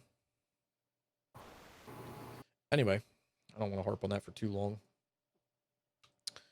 I would love to see a Sly 5. It doesn't even have to be called Sly 5. It can be a Sly reboot. I don't fucking care. I just would love to see a new Sly Cooper game, but we will see what happens. 100% agree. All right, the next topic, which I don't know if one of you guys have an article for. We kind of talked about it briefly today, or someone brought it up, but it kind of rubbed me. Brought it up earlier. Yeah, it kind of rubbed me the wrong way, but it's been an ongoing thing with the PlayStation 5. Apparently, Waves, I guess you read it somewhere. It was from Sucker Punch's Twitter. They were just saying that, like, hey, you can, like, straight from your PS5, you can just make it into a PS5 save, and then all the trophies will pop except for, what's it called? The photo mode trophy won't pop, and one where you talk to the New Game Plus vendor, those won't pop when you just bring over your save. That's kind of disappointing. So basically what I wanted to get at with this topic was the auto popping of PS5 games. I'm so fucking tired of it. I'm just like, why are you gonna pay $70 to just auto pop in and just be done? Yeah, right. Well, that's what Brian and I were talking about. Like, you can buy the game for $70 and get the platinum and then return it. Like, why spend the money on the game if that's all you're gonna do? And like, I totally understand the concept of someone owning it and playing on the PS4, buying the PS5 version or getting a PS5 upgrade and wanting to play it on the PS5, right? I can understand it to an extent, but like, also at the same time, I feel like it comes down to like, tough shit. You want to play the next version of the game, you got to start at square one. That's how it was with the PS3 and PS4, right? If I played AC4 on the PS3 and then I wanted to go play AC4 on the PS5, there was no way to transfer my PS3 save to my PS4 even through the cloud. And if you wanted to do it, you have to do it individually. Like, tough shit. You want to do the multiplayer, different servers. You want to do any of that, different game, completely different games. I just think it's crazy. Yeah, it's just kind of like, why? Yeah, exactly. Why? Well, I mean, I know why, because people are gonna buy it and get their easy platinum, and then Sony's gonna get their money out of it and shit. But yeah, that's what it comes down to. They're getting their money at the end of the day. So thanks for the money, dummy. That's what Sony's saying to you. So there is, there is something interesting that's gonna happen with this game for me though. What's that? This will be the first time I ever doubled up on a game. Hell yeah. Hell yeah. Wait, I just want to talk about something real quick. I know at the beginning of this podcast, I was shitting on the Ghost of Tsushima trophy guide that was put out today. Mm-hmm. Within us recording this podcast, so within 2 hours, the guide has been updated. It said 70 hours originally. Now it says 55. Interesting, right? Mm-hmm. You know what else is interesting? Mm. There was already a trophy guide made for this game. Back on July 23rd of 2020 and updated on August 26th of 2020. So over a year ago, there was a trophy guide made, and this person went through and made a completely new trophy guide that goes into extensively more detail. I just don't know why Ghost of Tsushima needs a fucking trophy guide. Like, it's literally so fucking easy. Yeah, I don't. It's literally just play the game.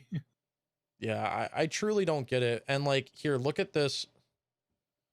This was actually just a random trophy that I clicked on, which ended up being one of the craziest. Look, just scroll through this page right here. Look at the amount of information that's on this page. Look at the trophy. Look at what the trophy is, and then scroll through and see the amount of information that's on this page. Jesus What Christ. the fuck? Just play the fucking game.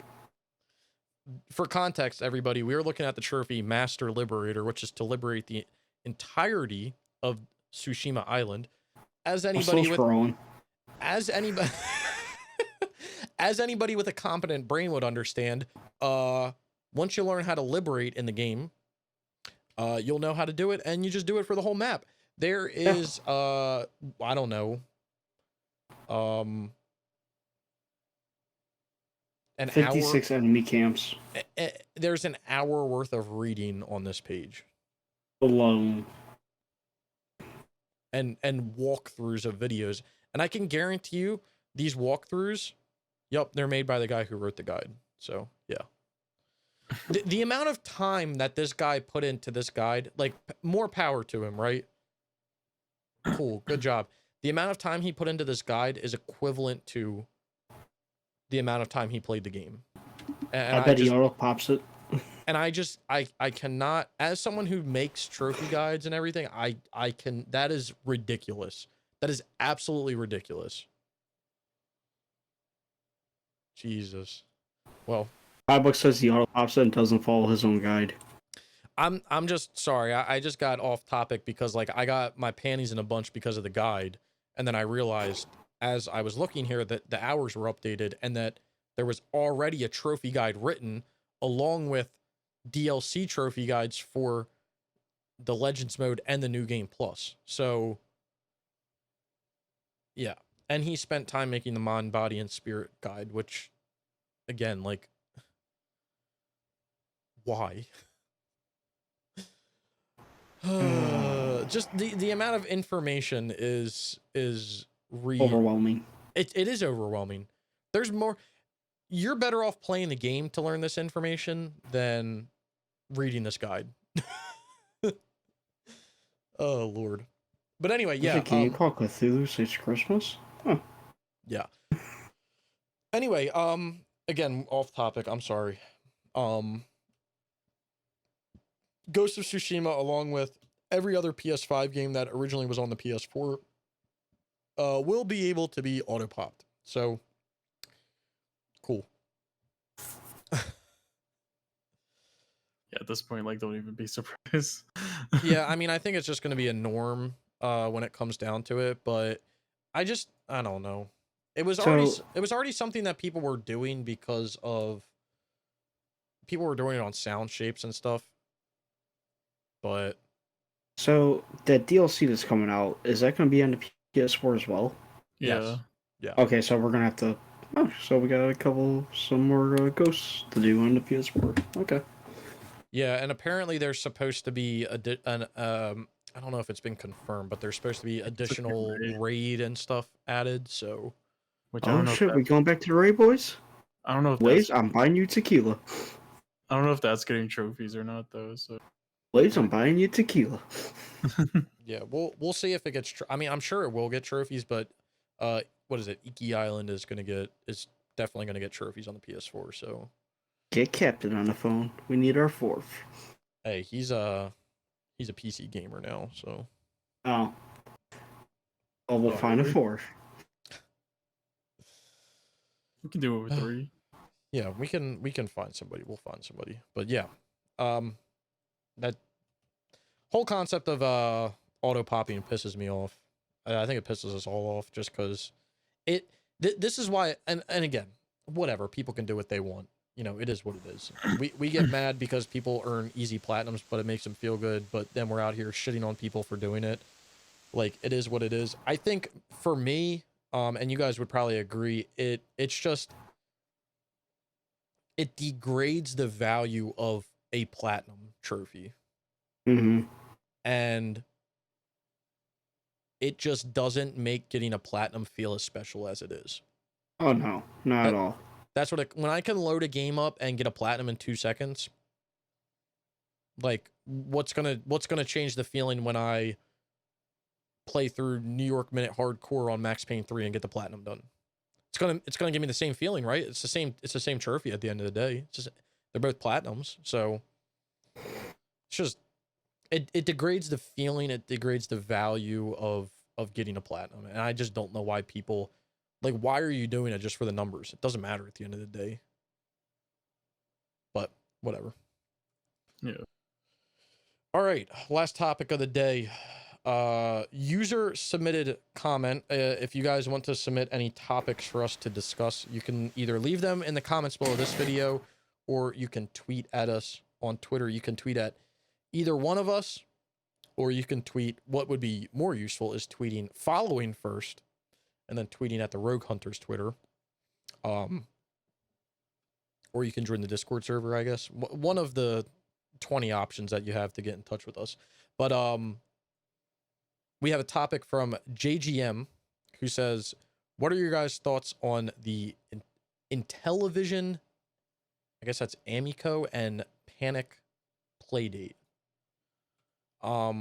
So I was not aware of these until he submitted this topic. I did a quick little Google search, and the first article that came up is why the gimmicky consoles like the Amico and the Playdate won't last, by Screen Rant, which is the same company that had our good man Dalton Cooper. So this one is not done by Dalton. This one is done by Derek. So hopefully we'll have a little better journalism here. But the only thing I can really say is the only thing I like about the Amico is how retro it looks. Right? It literally does look like an old Intellivision console.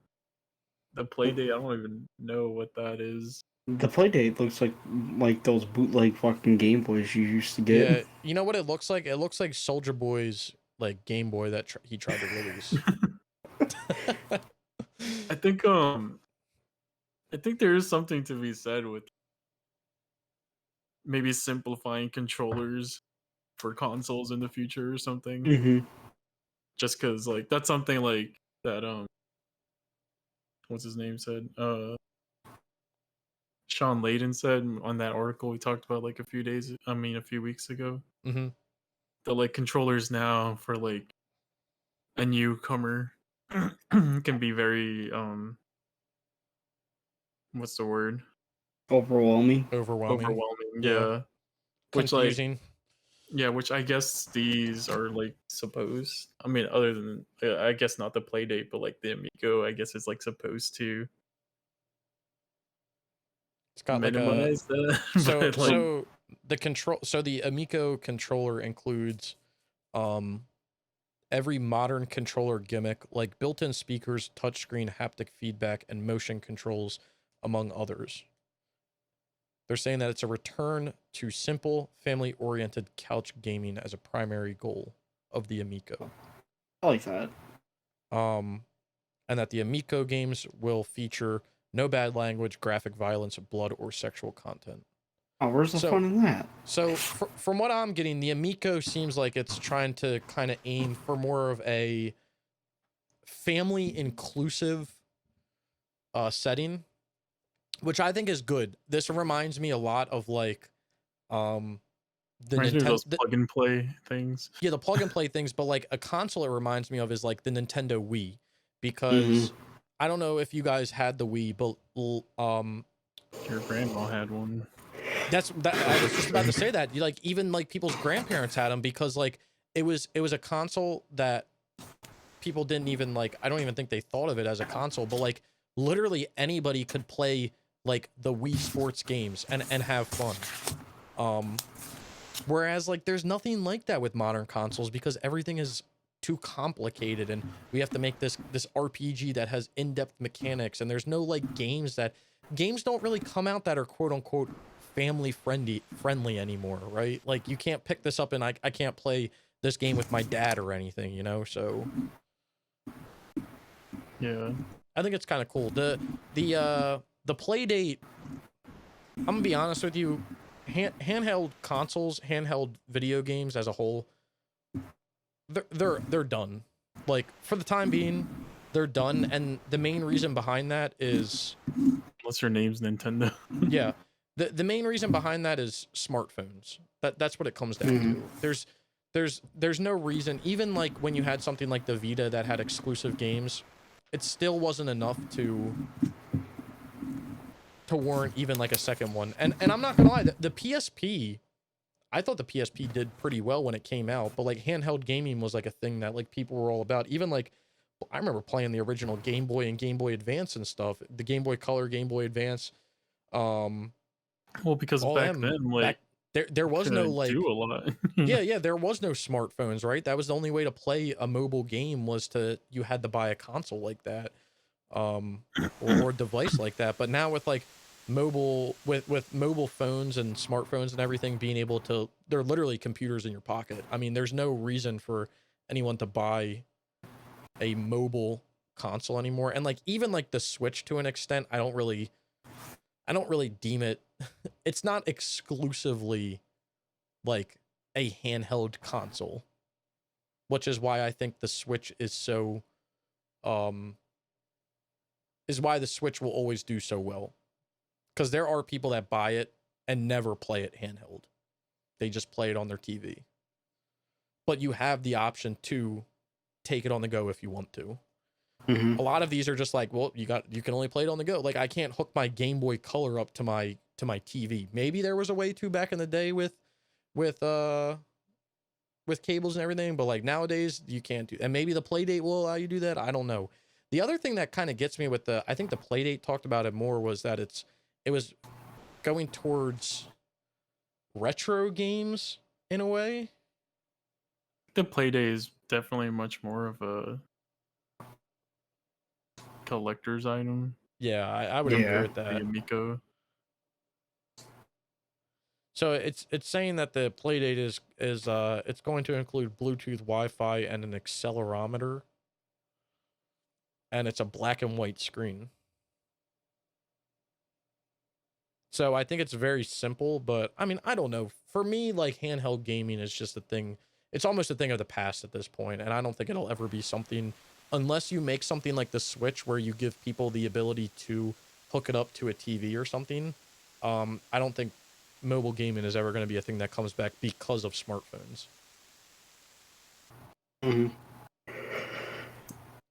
Yeah. But the Amico definitely seems more promising for a family environment. I mean, I feel like most of these like mini consoles end up dying. Like, remember the Ouya? Yeah. Or what was that one thing called? The Game Stick or something like that. It's like, well, I feel like most of them end up dying like a year later. Yeah, I mean, the sad thing is they all have like great intentions behind them. I mean, no one wants to make anything and it dies, but I don't know if like the support is just hard after the fact, or like, I don't know.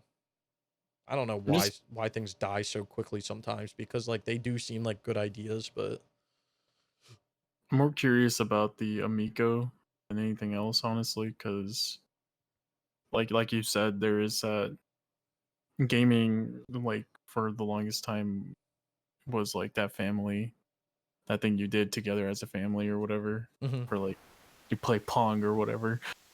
That's like during the time of the Intellivision, and I guess that's what they're like trying to bring back. And like you go look at like the games that come out now, it's like little Jimmy isn't buying, I don't even know, rated E game that comes out now, but like I don't even think he's there are buying the any. new Call of Duty, you know, like he's not buying fucking Crash or something. But it's trying to center around like couch co-op, but like it if you even get a game that comes out nowadays that has couch co-op, like more power to you, because like that's something that that you will like never ever see. And like you said, Waves, like little Jimmy down the street doesn't care about, you know, playing this because his parents are going to buy him a PlayStation 5 with the new Call of Duty or Grand Theft Auto 5 or whatever, where you know, he's going to be playing online with his friends and not inviting his friend over to have a sleepover to play whatever, Dead Space 3 split screen. I think the last game I played couch co-op with was It Takes Two. And those were the people that made a way out. So, but like, were they right next to you, or were they? Was it like? Yeah, they're there. Yeah, they're sitting on the couch next to me. Yeah, I feel like unless the game is like made with like that in mind, it's like it's not gonna have couch co-op. Right. No, I mean, unless it has like a mode in it, like it's not going. Like, imagine like The Last of Us 2 having couch co-op. Yeah, fucking right. Like, that ain't happening. Honestly, I miss like games with couch co-op so much. I remember like as a kid putting in like Battlefront 2 and then just doing like the Galactic Conquest a shit ton with like my sister. Yeah, I did the same thing with my older sister. When the new Battlefronts came out, she was like, "Oh, I want to play them because like of the old one." And I was like, "They're nothing like it. Like, trust me, they're nothing like it. You're not gonna have fun." But I remember playing I remember even playing couch co-op for like COD Zombies back in the day. Yeah. Like, and COD always had that with zombies or like what was the Modern Warfare 2 mode? Or the Modern Warfare mode. Modern Warfare 3 had like the missions. What the fuck were they called? Spec Ops. Spec Ops, yeah. Having like the Spec Ops stuff. And it was basically structured around having co-op. You could use a co-op multiplayer, but it wasn't. You could also do it couch co-op as well. I feel like everything is like structured now around online and like having the most amount of people. And it's like, bro, I only can fit 2 people on my couch though. So like, can we keep this down to like 2 people total? So I don't know. It's definitely gonna be interesting to see how these play out. We'll have to keep an eye on them if news comes up to see what happens. But yeah, I think that is yeah, I think couch co-op and family oriented gaming in a way is definitely missing from gaming per se. Cuz there's no way for like parents, not even parents, right? Like there's no way for friends, babysitters, anything like that to interact with people playing games when you're sitting right next to them. I mean, a few weeks ago I went over and watched my girlfriend, we went over and watched her like niece or something like that. Her nephew was there too, and he's a little older, and I ended up playing the show 21 with him. Just because like whatever, I'm there, you know. Had to beat his ass, of course, but but like that's probably the last time I've played couch co-op, but like that we played one game of the show. Like it's not like we were sitting down and playing an intense game of COD Zombies or something. You know, it was just kind of for shits and giggles, and it was fun. You know, it's definitely fun. So, but I think that co-op side and couch co-op side is definitely missing from, at least from the family environment. I mean, there's no way people use video games now for their kids to distract them rather than giving them something to like interact with them with. So I it's also like I just feel like a bunch of those like franchises are like gone now. Like Hot Shots Golf, like Sony doesn't own them anymore. yeah. And then I remember there just used to be like a shit ton of like family party games that would come out every single year. Yeah, everything that releases is like AAA, you know, Yeah. movie story based or like some in-depth RPG and, you know, all that. And there's There's not nothing really anything that's just like put it in and play for like a little bit with your friends. Yeah, I think the last game, other than the show, I think one of the last games that I remember playing co-op, which actually was a lot of fun, was Knack 1. Oh yeah, I forgot that had co-op. Oh Yeah, yeah. and Shit. it had just like drop in, drop out co-op, which was like really cool. So I forgot about that. but Huh. yeah, I don't know. It's definitely a part of the market that's missing, but is it missing because no one's providing anything, or is it missing because it died off and people tried to push it and no one wanted to? You know, what did it die on purpose or did it die on accident? Which one is it? Yeah, that's what we need to figure out. But I guess we'll find out with the Amico if it does good. Also, you know, marketing too, because I didn't even know what the fuck the Amico was till JGM mentioned it. So, I'm sure the everyday Joe Schmo isn't gonna know what it is either. Yeah, that's another thing. But marketing is expensive. All right, boys. Well, I don't think we have anything else to discuss unless you guys have anything else to get off your chest this week. No. This week has been kind of slow, honestly. So Yeah, it's been pretty bad with topics. Nothing Yeah. really has been going on. I haven't heard anything new from Activision Blizzard. No. That was the first thing I looked for. Haven't heard anything. People are like mad at them for not treating QA right or something like that, which I feel like we've talked about already. Oh Yeah. Haven't heard anything about Ubisoft with their side. So whatever. It be what it be. Hopefully we'll have some juicy stuff next week though. Have fun getting your platinums and your trophies, boys. Yeah. And girls. Yeah, let us know in the comments below if you guys have gotten any platinums or what they are. And tell us what games you're working towards. Yeah. Are you getting good platinum trophies? Or if you just want to call Snickle a shitter once in a while, you can do that too. You can do that if you want. We gotta prop up our friends, you know. Okay. Snickle's not a shitter. Snickles, it was Snickles' birthday, you know. Oh yeah, we gotta be nice. Just his for one birthday day. week. It's your birthday week as well, Waves. Yeah, but you know what? Everybody wish Snickle and Waves a happy birthday.